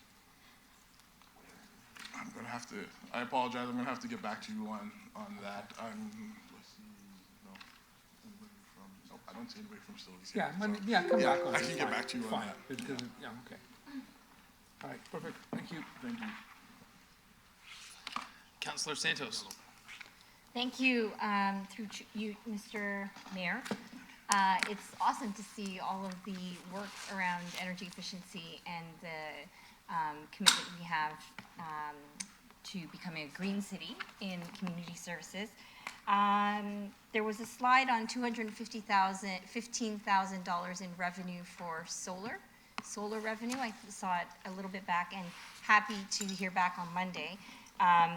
But that solar revenue, where does that end up in the budget? And my next follow-up is to the treasurer, because I'm obsessed with this idea, are those the types of revenues that we can put into the reserve that we're trying to set up regarding energy efficiency? So no need to answer it now, but perhaps on Monday that would be great. And that is it for me right now. I might have more for Monday, we'll see. Okay. Thank you, Councilor Santos. We'll put together a briefing note on solar panels and answer some of Councilor Willey's questions as well as some of your questions together. Councillor Williams. Thank you, through the mayor. I'm just looking at the animal supports with the animal services. The 20,000 calls, that was for, is that an increase since 2018? Through you, Mr. I'm going to turn that over to Kathy to answer. Thank you. Through you, Mr. Mayor. We do see an annual increase. That actually is representative of the number of calls that are received through Service Brampton and Animal Services. So we do see an increase every year in the number of calls, but what isn't necessarily reflected in that small piece on the slide is the fact that we actually attended 17,000 calls for service. So those were just calls that came in through Service Brampton asking for information or through our services, but we actually physically attended just over 17,000 calls for service in the city. In the city, and that is more since Yes. last year. That goes up every year. And is there a relationship with the changes in the province? And the At cuts this to the time, USPCA? At this time, I would say no. We have, the direction from the province has been to direct any of those types of calls that used to go to the SPCA to the provincial 1-800 number. Yeah. And so that's what we're doing, and that's what we've counseled Service Brampton staff who take the calls to do as well. Okay. The animal welfare group with the province is still building their team. Okay. They've been decidedly evasive when asked for numbers. So my understanding is that they have a rotational group of people who service the province, and as needed, they pull them to various places. But they definitely are only working Monday to Friday, 9 to 5. Okay, so I'm just asking because I'm concerned with the impact that it's going to have on the city. And I know we are accounting for the provincial downloads, but in animal services, do we have the caption needed to support the calls and the needed visits and everything? So through you, Mr. Chair, the challenge we're having right now with that, and I do appreciate you asking the questions, is that we aren't getting very many calls, and if we do, we're referring them to the province as suggested. The province is saying to the public that they're to call the 1-800 number, they will triage the calls. In other places across the province, the challenge has been that triage process is still being worked through from the standpoint of they're all new to this whole service. And then when they don't have staff available to attend calls that are imminent, those calls are being provided to the local police service. Okay. And certainly I'm in contact with PRP with respect to their level of, they will call us to ask for assistance and we can walk them through things. But again, we're stuck from the standpoint, we don't have any legislative authority to actually act.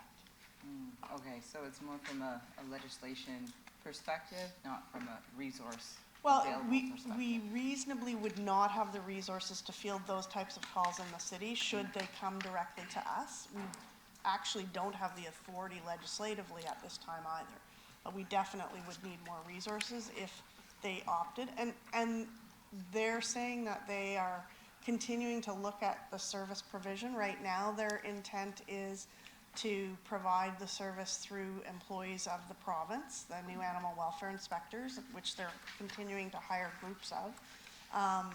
But they did write into the legislation that was passed in late December, early January, the ability to appoint people who are part of municipal government as animal welfare inspectors. So I've had ongoing conversations with the chief inspector, but at this time they're saying we're just hiring people directly at the province level. Okay, well, keep us posted, because if Yes. it's something we need to think about for next year. Yes, We don't want you to worry. definitely make sure we're keeping this on our radar. And I am always impressed talking with you, because you know so much about this, so thank you. Thank you. For Thank you doing to what my you do in team the city. too, who Yeah. are responsible for all those adoptions Derek mentioned. That's amazing. Thanks so much. Thank you. Councillor Medeiros. Thank you, through the chair. Thank you, Derek. So just looking at, I see the partnership with Central Peel, or with the school board regarding the artificial turf field. That's a good news story. Are we going to be doing that across the city? Through you, Mr. Chair. So we continue to seek out opportunities. I meet with both boards quarterly with my counterparts, Jaspal and then Matthew and the Catholic board. And so over the last few years, David Suzuki prior to me being here, but we've done Andrew McCandless. This is another opportunity. So where it makes sense, we continue. We've had very frank discussions with the school board is when they're looking for artificial fields, let's have the discussion first because they use it during the day. We use it at night and on weekends. It's just it's a match made in heaven. So we continue to seek those out where it makes sense. Yeah, and through the chair, that helps me, like when I see that's in 1 and 5 and 3, 4, we commonly gripe all the time that we don't have those recreational offerings and spanking new recreation centers, but this goes a far way if we can at least get these collaborations to meet, especially in those areas which identified. And is there a focus on those areas which are in greater need to do these type of collaborations with school boards? Is that a consideration, for example? Through you, Mr. Chair, it is a consideration. A lot of it is opportunity based. It's because the school board has to have the funds or building in the area or have retrofit funds, and then we make forth. But we do look at certain areas of the city where there is an increased need, and if their opportunity matches with either the Catholic school board or the public school board, we definitely have those conversations to get something done. Absolutely. Through the chair, and I'll try to go quickly here. Recreation, the CAA Center. Now, I know we get I know our obligation and so on. Can you just speak to the verification? Do they send us their request? And just help me run through the process. They send in their request of what type of upgrades they want or what needs to be repaired. And what type of verification do we do? Or do we have that even, is that part of the agreement that we can even question some of what's being provided? Through you, Mr. Chair, so I will have to get back to you on that. I know it's Okay. in the budget, it says recreation, but it's actually not managed through me. So I would believe that we probably do verify, but I will ask. Yeah, my no problem. counterparts to It's get back not to you. it's Yeah. not a major thing. And just lastly, so I remember we talked about the unfortunate success of our assist program. Yeah. So, and can you tell me, is that an area in which there are greater interest? Is that an area where this council, because we talk about all different areas where we try to help the community, but is that an area, do you think that there would be uptake from the community if there was greater investment in that area?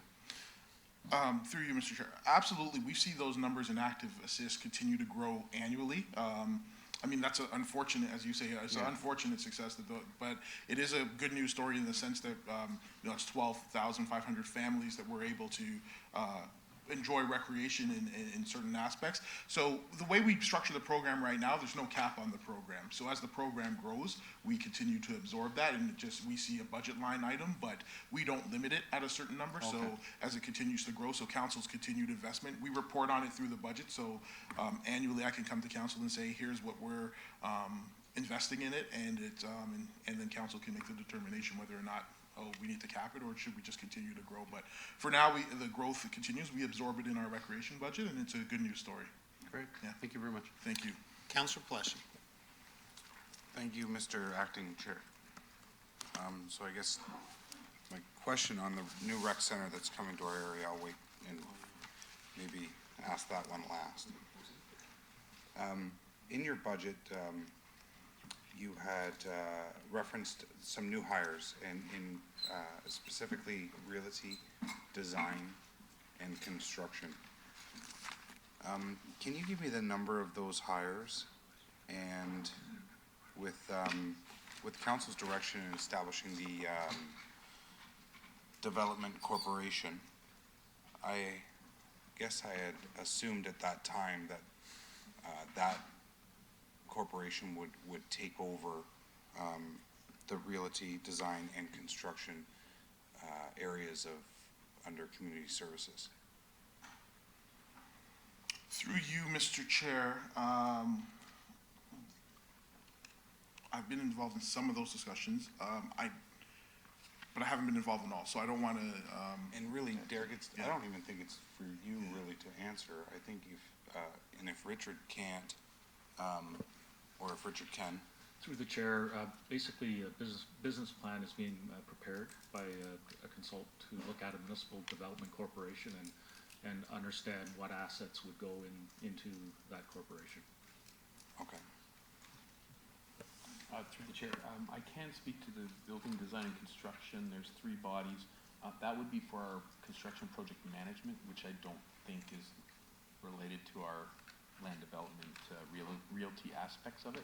I can't speak to the realty aspects of the plan that will come forward to council, but the building design and construction, that's our project management oversight for building facilities and all our repair and replacement programs in the city for all of our various facilities and parks and so on. So I guess I assumed at that time that those would be following under that corporation or the establishment of that arm's length body. Okay, the youth hubs, can you remind me where we are in that process? So where we presently stand is the money was approved at regional council, so it's sitting there. Regional council directed regional staff to provide a report to, in essence, verify the information that we provided to the region. They are going shortly with that because I've been in discussions with my counterparts at the region, and they've said that our information is good and valid. So that should be coming to regional councilors for, I guess, the release, quote unquote, of the funds sometime shortly. But it is I looked in the regional budget, the money is there, so it's just a matter of what that mechanism is to release it to the municipality, but that's a regional. And was the original ask from the region 2 youth hubs? Or was it just through one? you, Mr. Chair, it was for 2 locations, yes. 2 locations? Yes. And how did we determine the locations? Through you, Mr. Chair. So we came to council, and I can provide you with the reports with some criteria that we looked at in terms of the region's neighborhood information tool index. They've got a variety of factors there, and these two locations were determined to be the most in need. Plus, it also fit with existing assets that we had in our inventory that we could retrofit or utilize to help create those youth hubs. So there was a balance then towards I guess we can't really say that these are the communities that are most in need. It was a balance between the facilities that could handle a youth hub as well. Through you, Mr. Chair, where we had existing underutilized assets, so for instance, at Century Gardens, we've got the lawn bowling club, which isn't in utilization and provided a perfect venue for that. And then we had some underutilized space at South Fletcher's as well. So it is a balance, but we did look at some criteria to ensure that we were putting it in appropriate places. Sure. And then over the 3 years, or maybe it's in the 2021, the 70 million for the Embleton Rec Center. How much of the is the design aspect of the 2020 included in that 70 million? So I believe, I'm just going to try to pull up the design dollars should be this year, and then there's the construction dollars following in subsequent years. If you give me a second.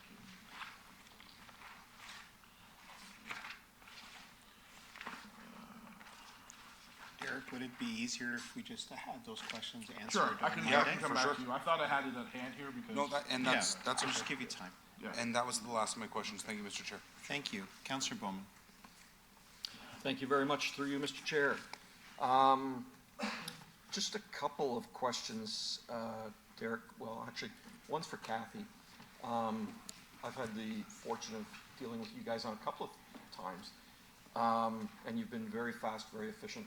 Picking up a possum of all things in my yard was one of them. But when it comes to like dead animals, is it you guys who go and pick those up? Yes, sir. And is it limited to just your department that goes and picks them up, or can anybody? The region picks up some on regional roads Right? and brings them to us. Okay, so you're responsible for all of them. Yes. Okay, and have you found an increase in the numbers of that I'd you're have picking up? to look at the numbers. We don't typically just pull sort of dead stock retrieval out of all the other numbers we do, so I'd have to get back to you on that. We certainly have, what I can say is that in the over 6,000 animals we handled in 2019, we've seen the balance, the numbers increase a little bit every year on a total basis, but what we've seen is the balance change. So we're seeing fewer cats in the shelter, for instance, but we're seeing more wildlife come through the building. And we don't house wildlife, we're not permitted to house wildlife. We either euthanize them if they're too badly injured, or we send them to wildlife rehab facilities for rehabilitation and re-release. Okay, and you guys, you still take volunteers to come and help care for the animals and things like that? Yes, absolutely. And is your volunteer stock growing, or is it decreasing? It tends to ebb and flow, and we have a lot of high school volunteers who are trying to get their hours. So, you know, we try to support those programs as much as possible. However, they're really interested in their 40 hours and then moving on. So we, like many facilities like ourselves, we have a really true core group of volunteers who we can rely on year after year after year. That core group doesn't grow typically. Okay, and so how do you get the message out that you'd like volunteers? We use our social media platforms and the city's website, and word of mouth as well. Yeah, so there could be a more concentrated effort on getting volunteers. There could be. What I would say to you is that the oversight and management of volunteers is a hugely labor-intense situation, and we don't have anybody who's designated to do that. So no volunteer coordinator? No. Oh, okay. and no education. No, that's okay, you don't need to go any further, you answered my outreach question. person either. Yeah, no volunteer coordinator, that's Nope. all I needed to hear. Okay. Derek, something that I think passed by everybody very quickly was the fact that the city of Brampton is taking part or is becoming a partner with Judith Nyman Secondary School on a Challenger baseball field. Absolutely. A complete baseball field for young kids with special needs so that they can enjoy the sport of baseball just like any other. I think that sort of passed without too much notice. And we've got that in the budget, and that's in conjunction with the school, it's in conjunction with Brampton Minor Baseball and Frank Fascia and his group, as well as the Toronto Blue Jays. So I think you are to be commended for getting that initiative going, and I think it's going to be very, very well accepted and very well used when we get that in there. So that's just kudos to you. Thank you very much for getting that done. Much appreciated. Thank you. Thank you. Appreciate it. And thank you, Councillor Bowman, for highlighting that. Councillor Fortini. Thank you, through the chair. Thank you, Doug. We go back down to the Sports Hall of Fame. Have we met with these people, see if the space is enough? Because a lot of times we build things and then they come back and say, hey, we don't have room. Through you, Mr. Chair. So the dollars that you're approving in the 2020 budget are for design. We are actually meeting with the Sports Hall of Fame in March to go over the proposed plan. We met with all of the council recently to talk about it. So the money that you're approving is just for design, and then we will move. Based on our known requirements to date and all the discussions that we've had with the Sports Hall of Fame, we feel that the space will be sufficient, but we'll have those more detailed discussions in 2 or 3 weeks with the Sports Hall of Fame committee. For the indoor all-year lacrosse, ball hockey, field hockey, that's going to be done down at the new facility. Is Vic Arena? Yeah. So Yes. I'm getting calls already. What about indoor soccer and volleyball? I thought we met with these people. Through Or you, volleyball, at least. through you, Mr. Chair. So maybe we can talk offline because our affiliated volleyball group uses Brampton Soccer Center exclusively, and they're quite happy there. And soccer, we're building the dome at Soccer Center with 4 new fields, in essence, that will allow for year-round play. So perhaps you and I can have a discussion, and we can talk. You can forward some of those groups to us, but it's not intended for those groups. Okay, and I know we have a lot of ice rinks. That's what the reports say. But it looks like every time we try to get ice time, even for pleasure skating for kids, we only have 1 hour. And we get ice time if you go at 2 o'clock in the afternoon when every time's at school. If you get on a Friday, Saturday, Sunday, or evenings, we can't get ice time. It's all booked. So do we have anything coming up saying, hey, we're gonna need ice time, or we're gonna need more arenas? Because it's not like swimming pools. You can put 20 people in an arena. Once that 1 hour is rented, it's rented.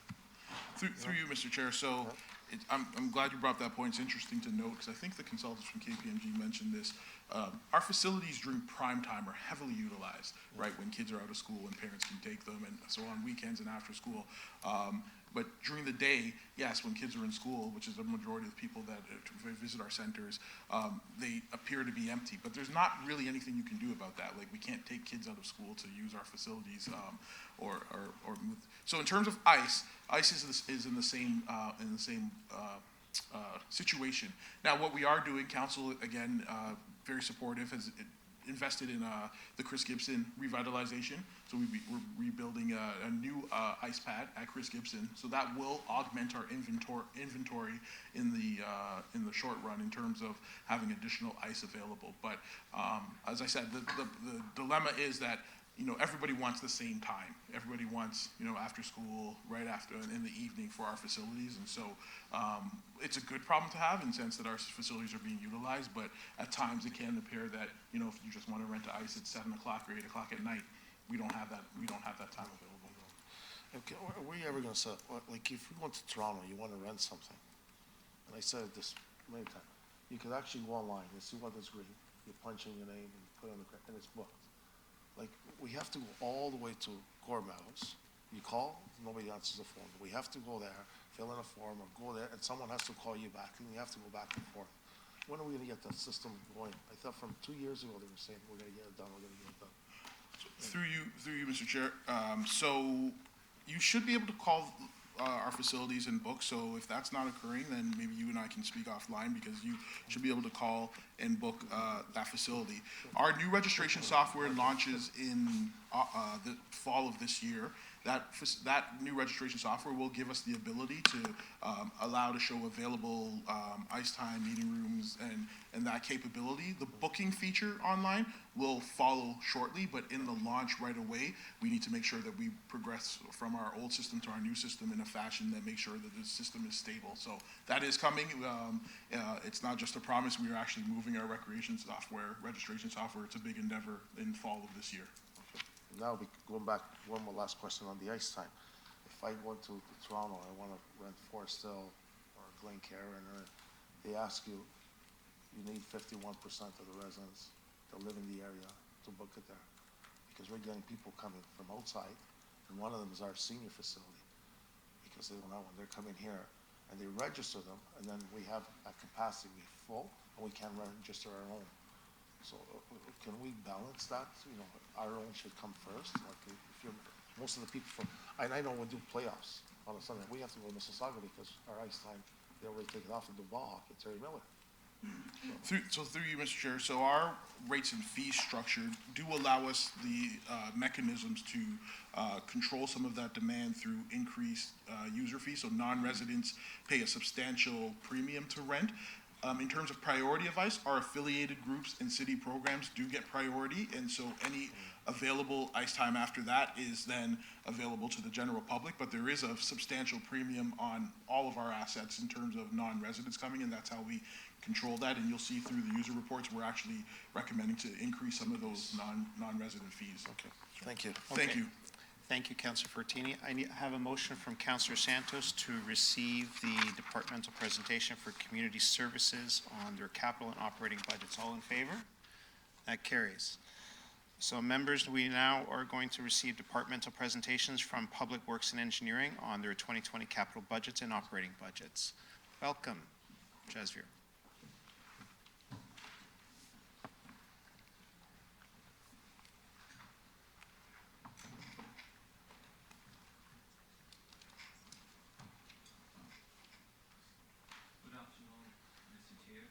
Members of committee.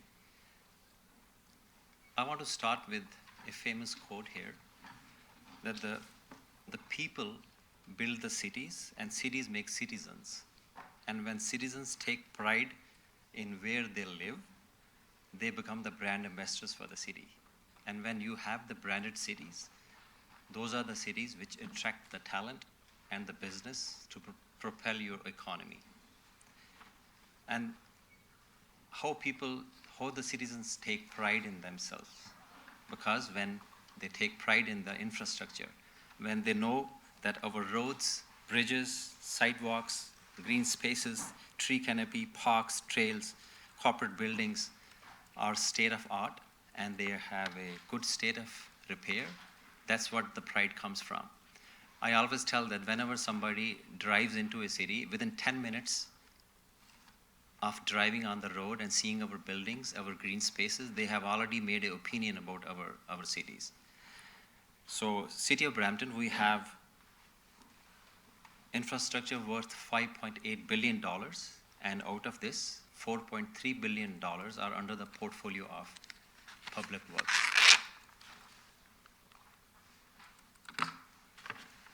This slide gives a snapshot of our proposed capital budget for 2020 and 2 years capital budget forecast.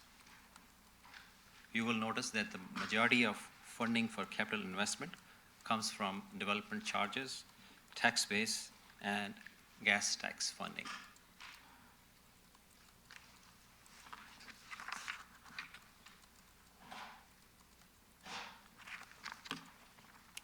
Our budget drivers.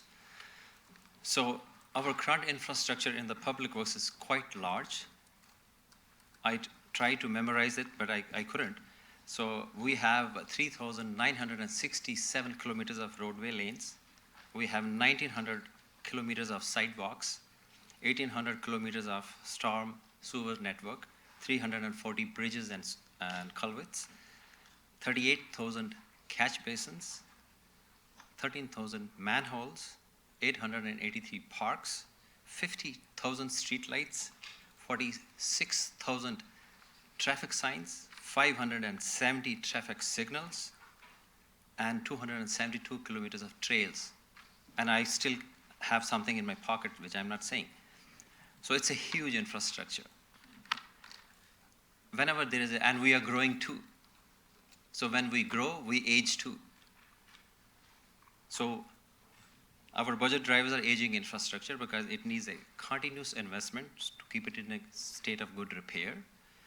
And this is all related to road, bridges, our stormwater network. Our growth, also, we have mentioned that there is a need to move people instead of moving vehicles. So that brings us to the active transportation, how we design and plan our roads. Whether we like it or not, within the next 6 years, there will be a debate whether we are ready for autonomous vehicles. It will be here.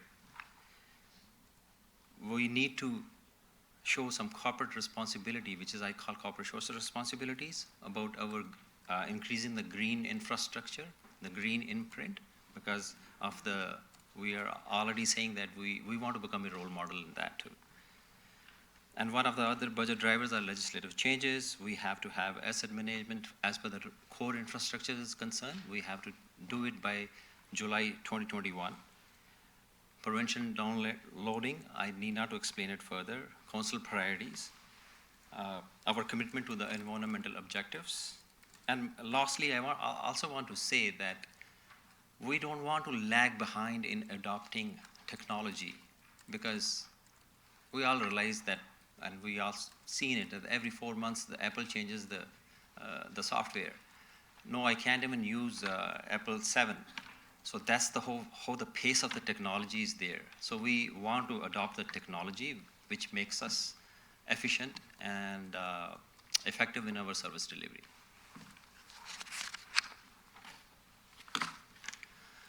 Our budget goals are that we are committed to design, construction, and maintenance.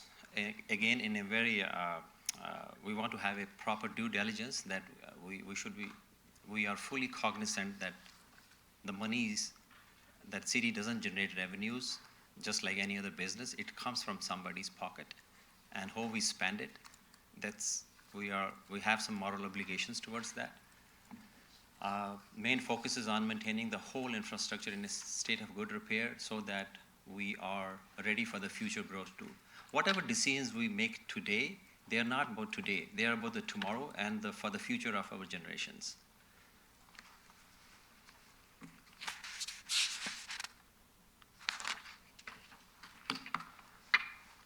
Our capital budget highlights are there. You can see that there is a huge focus on all these investments go toward efficiencies, maintaining our state of good repair. We are also, when I say efficiencies, almost currently about 42% of our street lights, we have done the retrofit for the LED lights, but we still have to go in phases. And we are also investing in activity hubs. We are starting one this year, in 2020, the Gore Meadows Activity Hub, and the next one, park, will start in 2021. We want to improve our sports field so that we attract, already we're talking about the cricket and other global level of sports. And we also want to show our commitment in making our green fleet, so we are investing in the green fleet strategy. And our pressures are, again, is the expectations of people, about the level of service, and maintaining what are the capacity and the resources gap.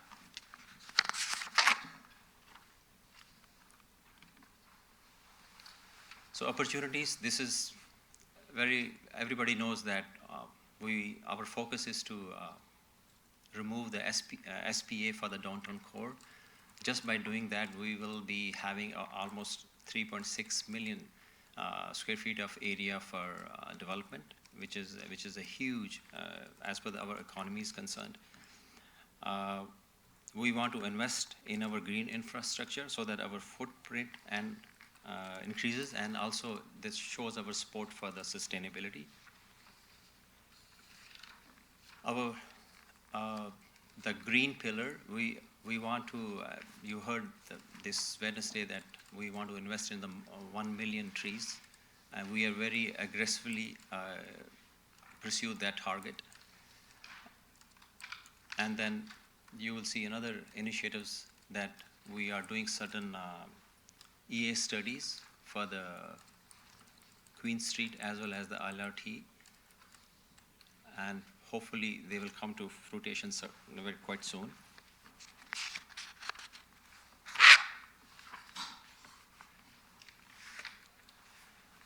As per the council priority of healthy and safe is concerned, we want to pursue the Vision Zero framework. We want to ensure that our roads, our sidewalks are not only safe for the drivers, but also for the pedestrian, the cyclists, whosoever is walking on those roads, whether they are driving, whether they are walking, they should feel safe. That's why there is a huge push for the Vision Zero. And we also want our community to be active so that they go outside, they enjoy the outdoors. That's why we are focusing on the activity hubs. And as per the well-run city priorities concerned, we are investing in our roads so that they stay in the shape of good repair. Our bridges, again, I mentioned that there's such a large infrastructure. It needs continuous investment on the consistent basis. This is just a recap of my capital budget for the public works.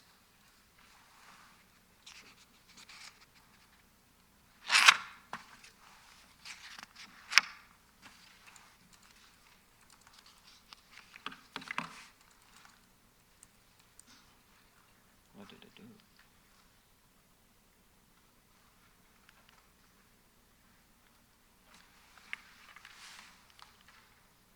I'm supposed to be engineer and things should be working under me, but yeah.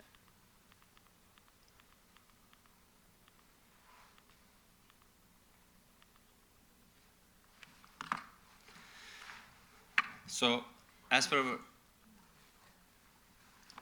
oh, come on.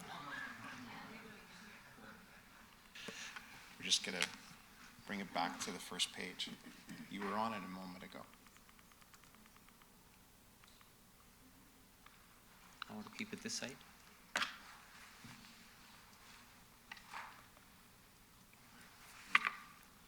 So as per our operating budget is concerned, we deliver a lot of frontline services for the residents, which include ongoing maintenance for the roads and bridges, sidewalks, street light maintenance, traffic lights, municipal parking services, our parks and trails daily maintenance, and also we are very actively involved in the parks programming, and also we maintain a fleet of vehicles for the whole citywide.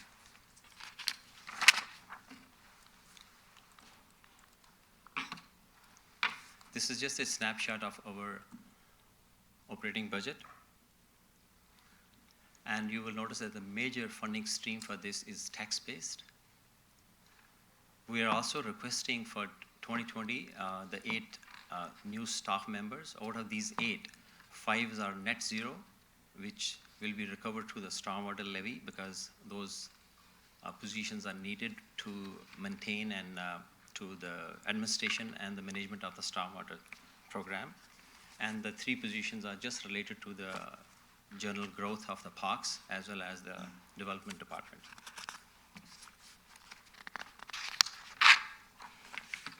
The budget drivers come back to the same, it's aging infrastructure. We have to cope up with the growth, our legislative requirements, council priorities, our economic pressures, because due to normal inflation, our cost of materials, because the salt prices also went up last year, and the salaries of the staff, just to keep pace with the inflation.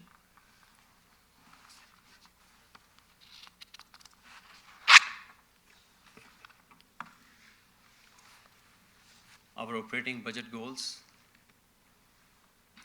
we are focusing on the climate change master plan, which is one of the priority for the council. because we have declared the climate water emergency. We want to also improve the way we design our roads, the way we design our infrastructure, the way we design our stormwater network, the way we design our grading, so that whatever the future calamities are there, we are ready to tackle with them.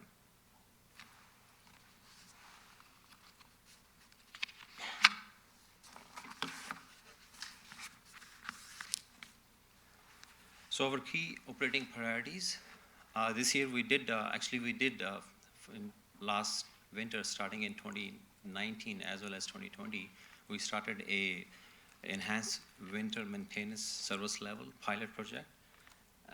And we will be bringing a report to the council in the third quarter with the results and recommendations to seek further direction from the council, whether to adopt it or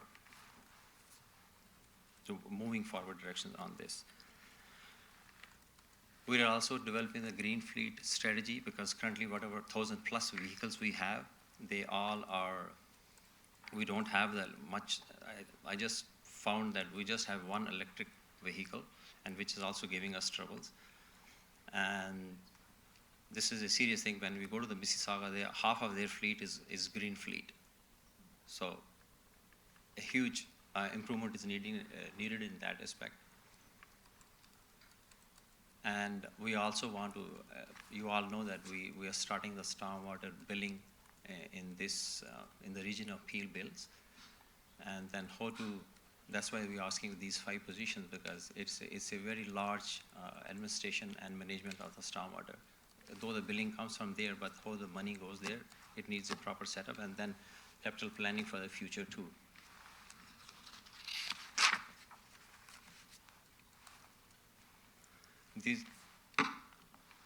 These are our opportunities, like we are investing in sustainable neighborhood action plans. We want to complete the open space master plan for the downtown Etobicoke Creek, which is a river walk. We are focused on updating our infrastructure design standards. It again comes back to our grading, how we like our water flow. Updating our sustainable development assessment tools. We are in touch with other municipalities to know how they measure it and learn from the best practices. And we also want to promote community outreach and community engagement as far as the parks are concerned. There's a huge component of engaging community so that they take ownership and take pride in that.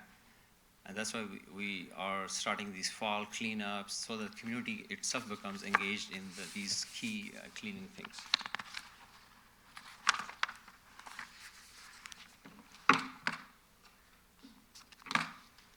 Health and safety, again, it comes to the Vision Zero. We are very committed to make sure that our roads, sidewalks stay safe. And also we have started this automatic enforcement.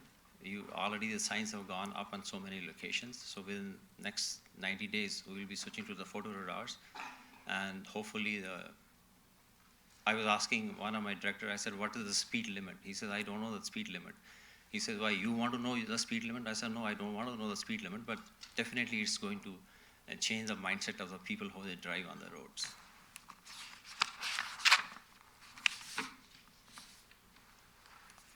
Again, this is a end snapshot. It just tells you again that we are requesting 8 people, and out of these 8, 5 are net zero, only 3 out of which the 2 are parks. They are just related to the park growth, and 1 in the development services. That's the request. Thanks. And I call my team, I don't call them directors, they are my chief enablers. So they're ready for any questions? Thank you very much. I have a question on the board. Councilor, question. Thank you, Mr. Chair. I can say that our first 2 presentations have been really, really good. And I can see that you have, what did you call them, the chief enablers? Chief enablers. The A-team, that's for sure. A few questions around kind of what we have heard through the KPMG report and some off-the-cuff comments, mainly by me, about grass cutting.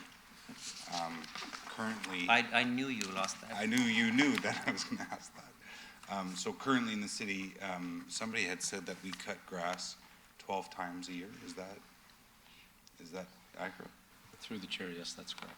And in this budget, or it is of the recommendation that we reduce that to 10? So there is, through the chair, there is, to be, Mississauga does 10. The average on boulevards is about 10 cuts per year. So to save money this year, we can drop that to 10 to save that money. You can? Is it captured in the budget?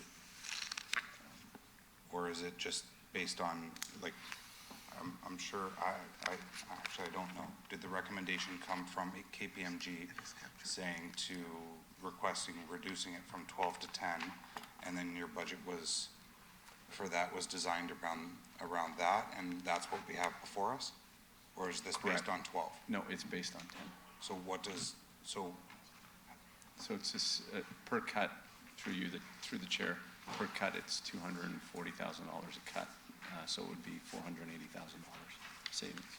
okay, so, so in some of the areas that we represent, mainly the more mature areas, I find, not so much the newer areas, unfortunately, we get a lot of calls about areas not getting cut enough.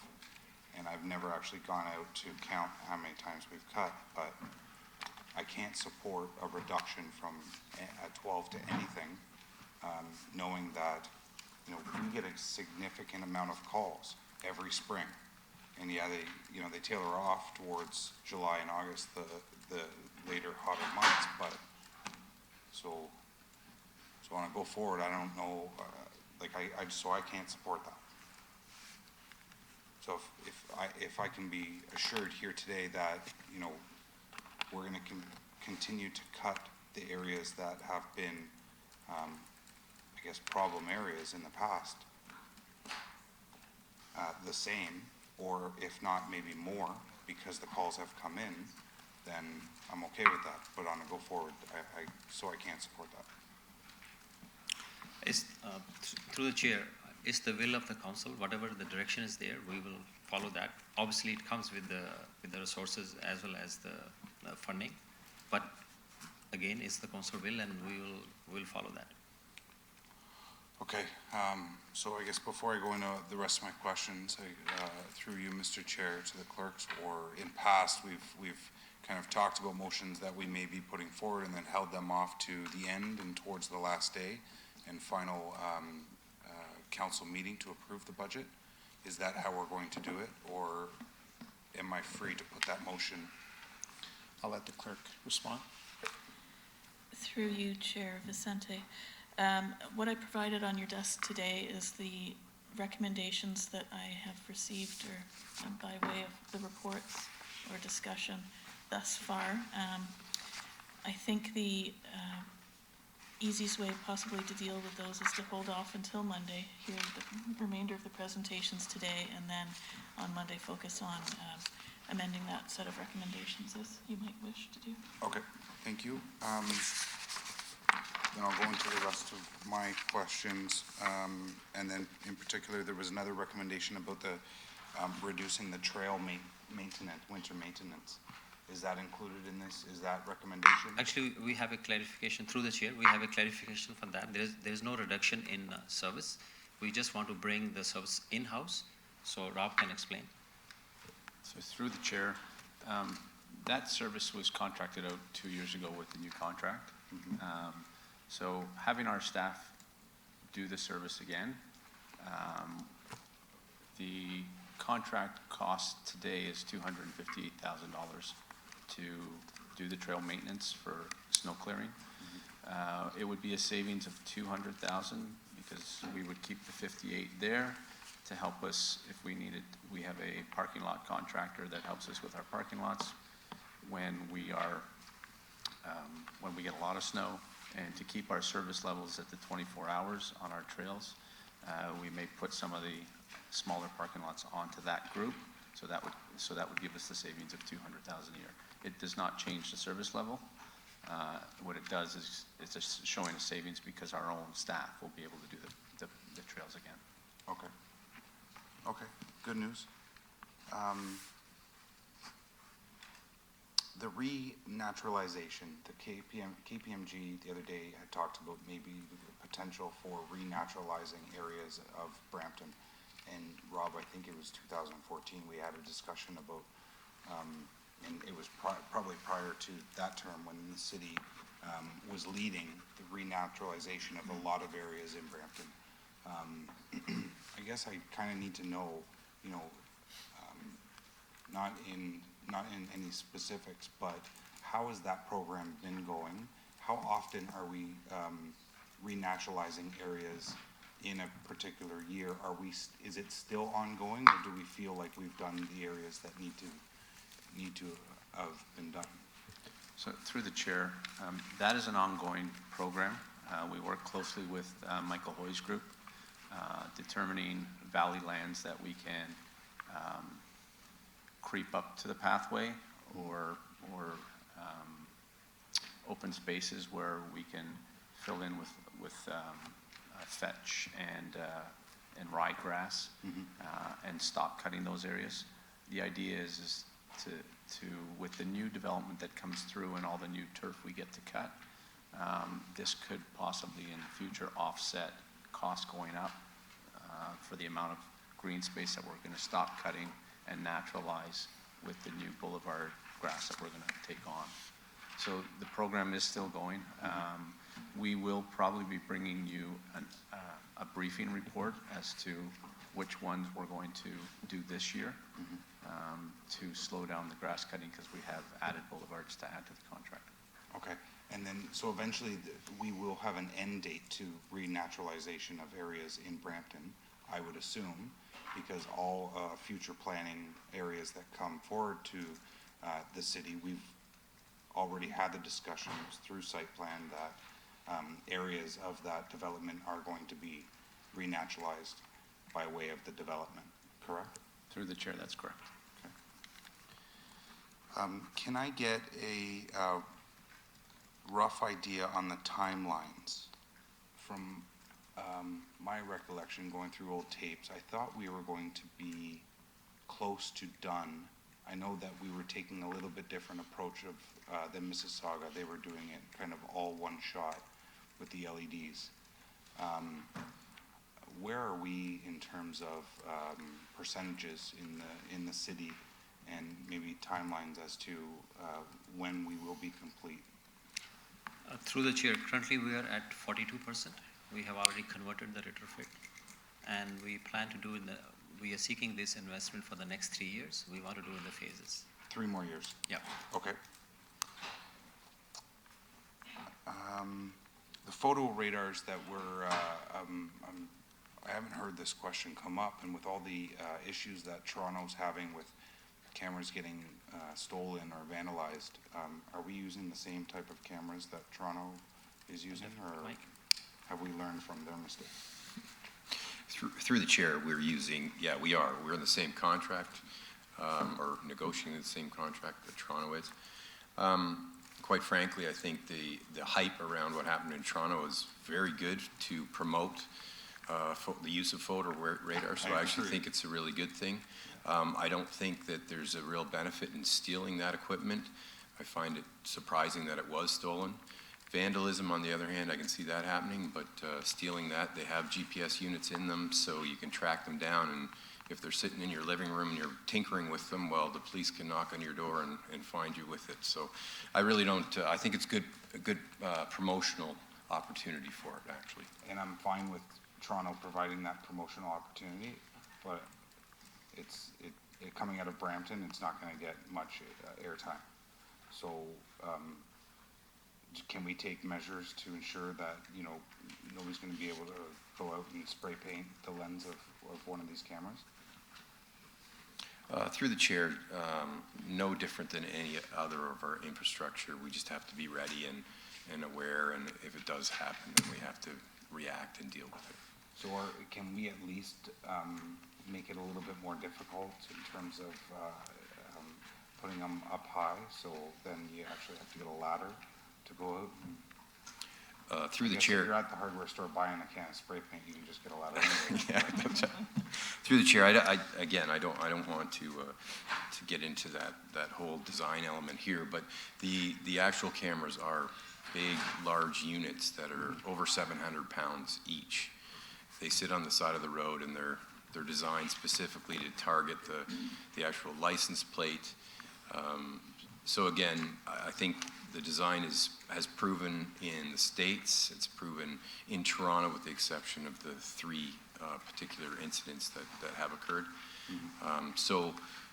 Again, you know, I don't want us to have that kind of airtime here in Brampton, but we will have the measures in place to deal with that sort of vandalism. It is the responsibility of the vendor to do that. Okay. It's the responsibility of the vendor that's within the contract, to go out and ensure that they're... Through the chair, correct, yes. It is part of the contract. The vendor is responsible to make sure the equipment is operational at all times. Okay, so further discussion. Thanks, Mike. So the stormwater charge, there's been a lot of discussion lately, and I think it's been in the media a little bit, and we had some delegations here today. I guess the stormwater charge for the city, this was an opportunity that previous levels of government gave municipalities to recoup some of the insane amount of cost that is incurred on us to maintain these stormwater management ponds. We really took a back seat and kind of looked at all the other municipalities to see what they did and the amount of mistakes that they made. But we're at that point where we needed to, and correct me if I'm wrong, where we needed to implement this now. Through the chair, I fully agree with that. We are at that stage because if you, Mississauga started this about 6 years ago. But 6 years ago. Yeah, there was huge issues with how the things were there, but they streamlined. I think there was a learning, and Michael Vaughan can tell us about that everything was captured, and we should be good with this. Yeah, I had heard the same thing, Michael, and I'm glad that we kind of, watched to see what was happening before we actually had to go ahead and implement this. And I think that the program and what we've seen, I think, is the simplest program that we can provide to our residents. So I think it's going to probably be an ongoing discussion and concern. Any new charges are, but I will leave my remarks there. Thank you, Mr. Chair. Thank you, Councilor Ball. Thank you very much. Through you, Mr. Chair. Mike, it just occurred to me when you said these things are going to take pictures of the plates. Do they work with the new plates? Have they been tested? Through the chair, as far as we're aware, yes, they do. They do work even at night? Correct. From what I understand, those new plates are actually designed to work more effectively with the technology. Where there's problems with those new plates is actually with the human eye, from what I understand. Good thing we're all equipped with technology in our eyes. Won't matter. Rob, question for you. Community gardens, food security, changes to parks to allow growth and things like that. Do we have those in the budget this year? Through the chair, we do have capital money in the budget this year for more community gardens. We are also starting a couple pilot projects for food bank growing at behind McMurtry. Is that on Oak, Broad Oak? I'm not sure of the group. Okay, McCarty Court area? Yeah. Okay. And we're also looking at some other areas for new community gardens. And once any new community garden going in, we will introduce the food bank piece and then who we affiliate that garden with, wherever it's closest proximity to. Okay. And I just briefly chatted with you this afternoon. Someone asked me, are we getting rid of the greenhouses at at Ching Park. Is there any plans for that? That's a recreation question. Okay. Sorry about that. That's okay. As far as I know, I haven't heard anything of that. They're a great source for wedding pictures and all those different things, as well as, I know when I was at Ching, we used to do a lot of classes in those areas through horticulture. So I'd have to defer that to Derek.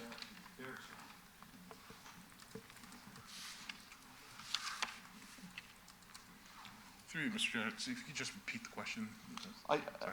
Somebody asked me today, they had heard that we're getting rid of the greenhouses at Ching Park. Is that in the works or planned, or? So through you, Mr. Chair, I believe in the reports for the service reviews that the consultants did, one of the recommendations was some optimization of the greenhouses at Ching Park.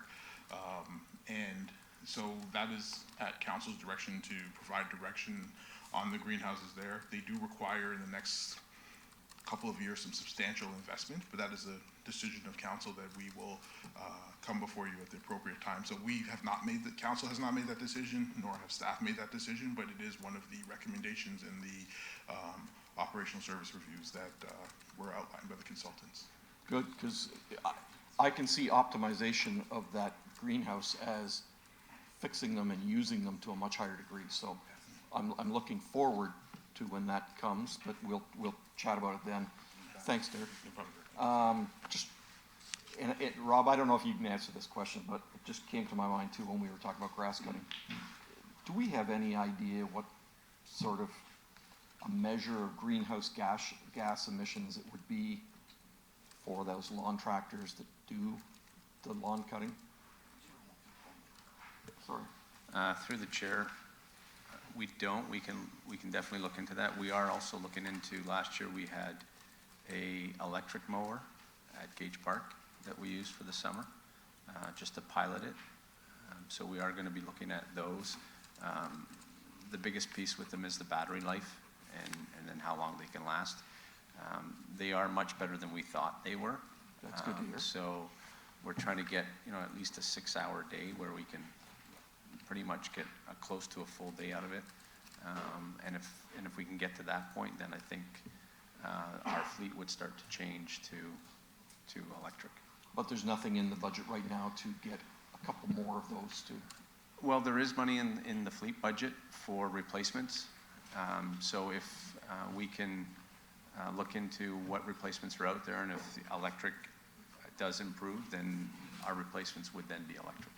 Perfect. Thank you very much. Thank you. Councillor Williams. Oh, thank you. To the chair, I wanted to ask, I think, to Ms. Holmes about the, Bramalea has a series of waterways and creeks, and I know much of it is covered by the TRCA, but there are calls about debris and cleaning out of the debris and concretes that are breaking off on the sides. And there are certain area and pinch points that have had considerable flooding over the roads, like Birchbank Road, for example, in Avondale. So my question is around, in the budget, there's some areas around stormwater, environmental monitoring and pond retrofits, but I don't know, is there anything in the budget or has it been earmarked in previous budgets to look at that maintenance or even repair of some of these waterways? Through the chair, thank you for the question. Councillor Williams, absolutely. With respect to the new stormwater utility rate, that will certainly allow us to really robustly put forward an erosion and creek bank stabilization, as well as a litter pickup and sort of enhancement program. So definitely we'll be doing that. Okay, so the monies that will be coming in through the stormwater management fund will help pay for some of this cleaning out. So what is the timeline for residents, especially those who are really concerned about potential flooding? And I know the TRCA had a great town hall to discuss that and the potential concerns if there is a major rain incident. So, well, what can we tell them as counselors? So we could bring that offline. With respect to the individual sites, we'll be meeting with each and every counselor this summer. We're planning to have that discussion just to ensure that we know fully exactly where the problem areas lie. Oh, okay. Okay, that'd be great to know. And if there are any outlines around areas that I know there, like Hillside, that area behind was looked at and cleaned up during the spring last year. You know, so there, as things start to thaw this spring, there may be that backup, and just want to make sure that there is enough dollars there to take care of this issue. And if you have a timeline or of when certain areas will be looked at, that would be really helpful for us. So through the chair, we'll definitely note the Hillside area, and we'll certainly get in touch with your office as well. Yeah, Ms. Holmes was great last spring in helping us get that sorted out, but especially like that Birchmont area and sitting around the A section, there are some big concerns around that as well. And my next question, through the chair, the street light changes are really great, and some people are saying, why 9 million? That's a lot. I know it's over a period of time, but I'm wondering if you can kind of let us know what the kickback is from switching to LEDs, because I know it has some cost savings. So how much are we actually going to be saving by making these changes or investing the 9 million? Through the chair, we put it in the budget that just by doing 42%, our saving is about $1.5 million. But going to the nitty-gritty of those single lights, I don't know whether, Mike, how much saving is per light? If you don't have that now. Because it it's comes okay. in our utility bills. Yeah, So that's yeah. why, so these are actual figures. These are not, this $1.4 million is actual saving which we got through our utility bills. But we can certainly come back to you. Yeah, that would be great, because people ask, well, why are we spending so much money Yep, on sure. this change? But we know switching to LEDs do have some savings in the long run. So you're saying 1 million a year, or is it, is that what you're saying, a kickback is? This 1.5 million is for the 42% of in a year, yeah, annual. Annual, there you go. Okay, thank you. It pays to be green. Councillor Fortin. Thank you through the chair and our acting mayor. Going back to the grass cutting, I'm going to support Councillor Peleshi's motion when he puts it down, but I also want to, Rob, we were talking about grass behind people's backyards where the valley lands are, or, you know, like Riverstone, where they have the fence, we could do at least 8 feet along the backyards, and also along the trails. We've always talked that. Trail side's one of them. We used to cut up to the top, and every year we're going down, down, down. Now we're right down to the curb. So I'm gonna put that in, and I wanna make sure those are all cut, because people have their backyards, and it's really hard to get the lawnmower over them when you got 3 feet of grass. Now, we don't have to do 10 or 12 cuts, but at least 3 times out of the year on those areas there. That $1 million enhancement for the parks, is that still part of the budget? Because we still didn't get the parks done. I know winter came, it was late in our area. So through the chair, those 3 parks will be getting the rubber this year as part of the enhancement program from 2019. Right. There is, that enhancement program was brought in through council last year. It was not part of the budget, and it is not part of the budget this year. Okay, so we have to add that. So you'd have to add that. But those 3 parks will be getting done this spring once the thaw is through. Yeah, the winter came. Going back to the streetlights and all these. So we've been changing the lights. Do we look at the roads that are 40 years old first to change them? Because as I drive, those other roads, like the G section, the L section, Bramalea, are old.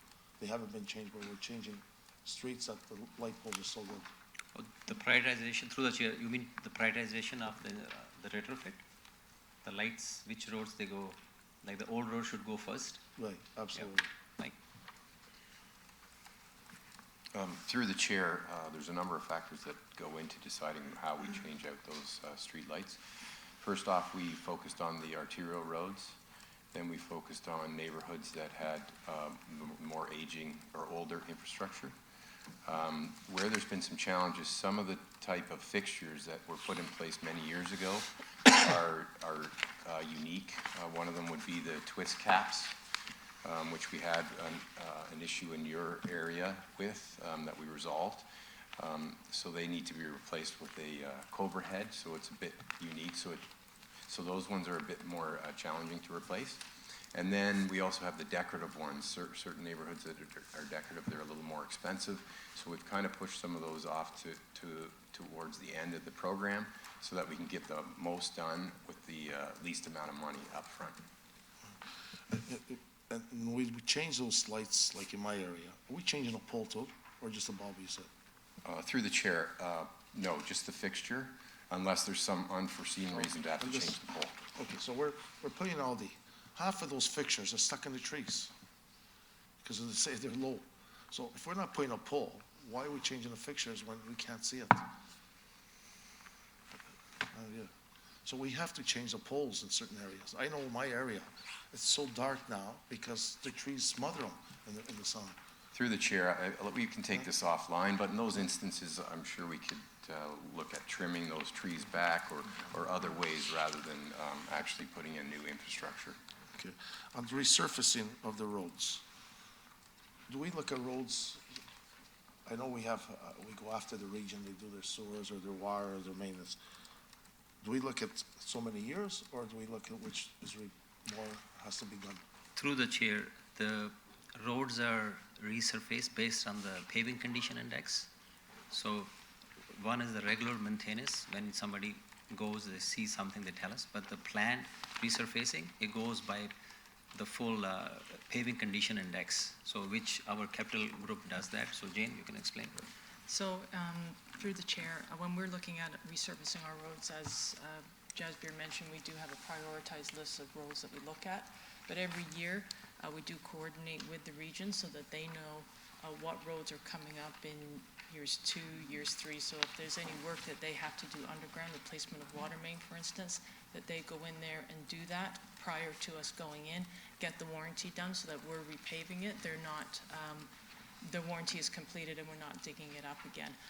We do have instances where, for instance, where it's minor water main work, like looping, for instance, on the cul-de-sacs, where we will do that as part of our water main contract, getting reimbursed for the region for the work. Okay, and I get that, yeah. So we gotta be very careful on that. I remember this summer passed, we were gonna resurface the road, and the curbs were up and down. So if those residents that get the letter and call me, we're gonna go do resurface. We're not gonna dig it out. They would have been stuck another 20 years. So we gotta replace a lot of the curbs when we do that. We can't just put asphalt and the curbs the water doesn't flow. I've seen a lot of areas like that. So we have a total of 52 million in the budget for resurfacing? For the next, yes, for the next 3 years. 2 years. Okay. So I think it's 15 million, Councilor Fortini, for 2020, and I think it goes up to 17 and then 20. Okay, thank you. Thank you. Councillor Santos. Thank you. Through you, Chair. I wasn't going to ask the question because I thought the consultants had answered it already, but I think I need clarification on the grass issue. So when the consultants were here, I had asked the question if this was a reduction in grass cutting, or was it a strategic targeted approach to grass cutting? And they confirmed that it was being more strategic and targeted and allowing for more naturalization of green spaces versus what we've been normally doing, which is grass cutting everywhere. So some clarification on that in terms of what the consultants recommended and what's here in the budget for Public Works. The other thing is the question on how grass cutting, increasing or decreasing, relates to impacting on stormwater and flood mitigation. If we cut too short, does that put more pressure on stormwater, our stormwater infrastructure and system in terms of flood mitigation? Or if the purpose of naturalization and allowing grass to grow higher actually helps with respect to flood mitigation and our impact on stormwater. So just those two questions would be great. So through the chair, I guess the grass cutting piece would be twofold. Having more naturalized areas with less cutting would be a savings over time, efficiency savings. Going from 12 to 10 cuts is definitely a budget cut. So that's the difference there. With the naturalization, that definitely does help with flood mitigation. Over time, the more we naturalize, the water will actually clean itself as it goes into the ponds. So that will help that process out as well. I don't know if that answers all of your questions, but. Okay, thank you. Councillor Willens?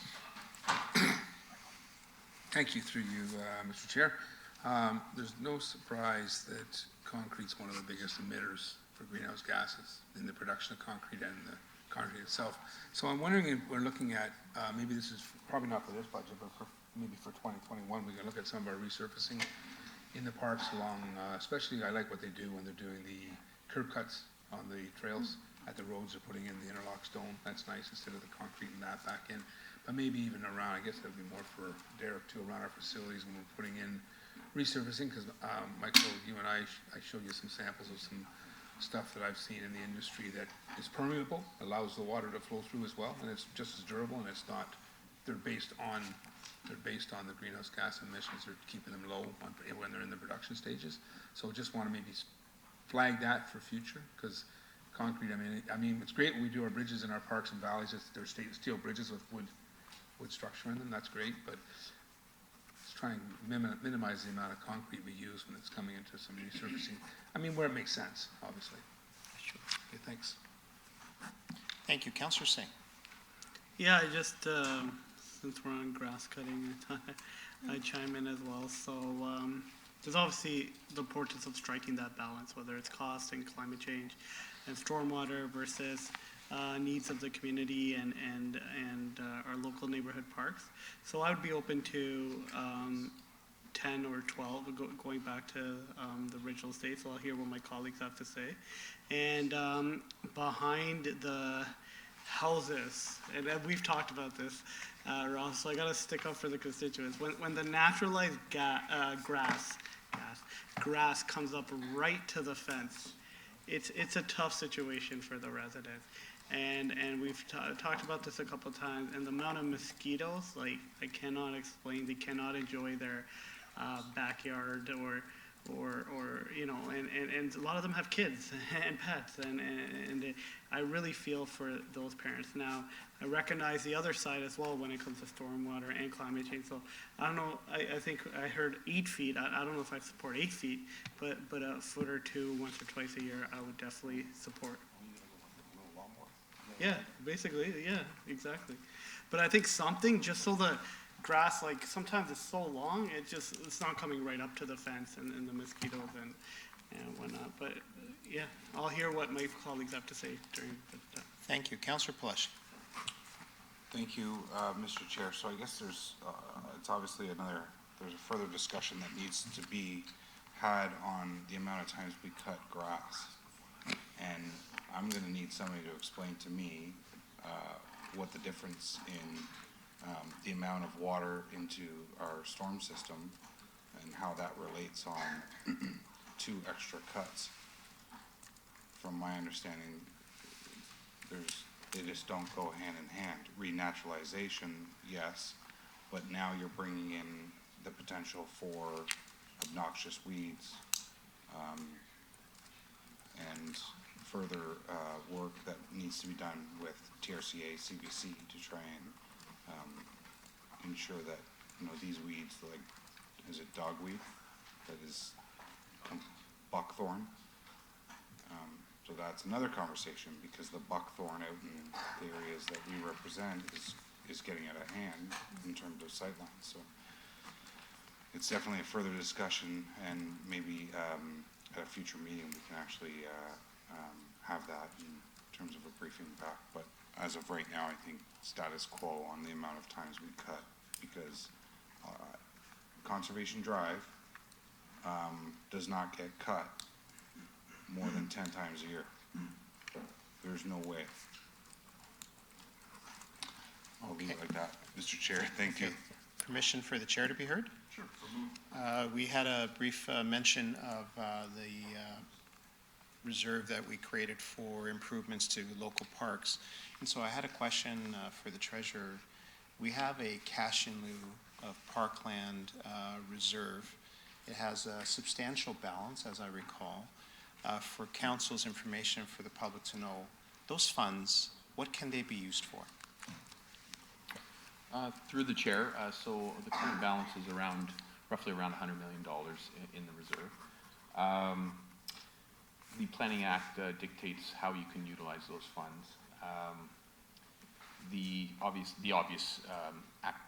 is the acquisition of parkland for growth in your community. The City of Brampton, we take a bit of a strict approach in terms of interpretation of the Act, and there are some qualifications or things that can be included in terms of the acquisition. So it may also include the acquisition of buildings that sit on those lands that you're acquiring and the renovations to those buildings as well. So an example of that would have been like Riverstone, where we acquired the land, a building came with it, and you could utilize those funds for some of the renovations or expansion possibly to a facility like that. That's how we interpret it. There are some other municipalities that actually are a bit looser, I would say, with their interpretation of the Act, where they've actually utilized those funds for renovations to older infrastructure that the city has already owned. I do want to qualify all of this that Bill 108, obviously, and we had a delegation before, cash in lieu will be one of the areas of challenge, as well as development charge for soft services. We don't know the full implications of that. We're doing a community benefits charge study currently to determine what the impacts of that will be. But it will likely impact the future funds that will be available for growth and parkland acquisition in the future. You mean in terms of collection to that reserve? Correct. Are enhancements to existing parks permitted to be funded from that fund? So through to the chair. So again, our interpretation currently, we have not done that. However, other municipalities have used it in that form. So in other municipalities, if they want to add a feature to a park, for example, a play structure or a gazebo or a basketball court or some other feature, it's possible for the municipality to pay for those with money from the cash in lieu of parkland fund? So again, others have done that. Others have. In terms of their interpretation, there has been no consequence of using that in that manner. Okay. But again, we have not used it in that form. Thank you. Thank you. I have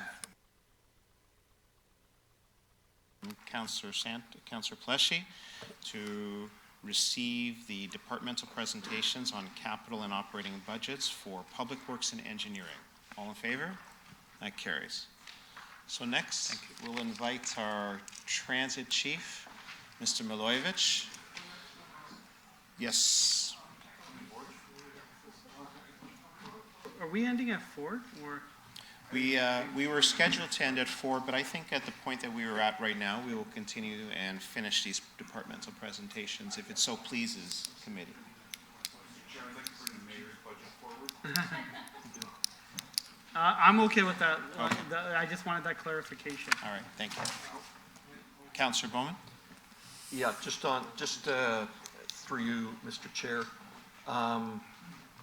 If it's okay with everybody, I don't know, but we're averaging over an hour on each of these presentations. So I don't know how long we're planning on. We have approximately, I see, in total 3 more. So there's 2 more. There's transit, corporate services, and then planning and development services. Excuse me, on fire, not to miss fire. So I don't know whether it's to everybody's, We were scheduled to go until 4 o'clock. yeah, so I don't know whether we leave those till Monday, and continue the Monday, or whether everybody's in favor, because once we start, there's no point in stopping, so we may be here at 6 o'clock, 7 o'clock. Okay, so it seems like the committee would like to resume on Monday, so we will stand in recess at this point. May I have a motion for us to recess until Monday from Councillor Singh? All in favor? That carries. Thank you. Sorry, Alex. Mayor's budget for it, real quick.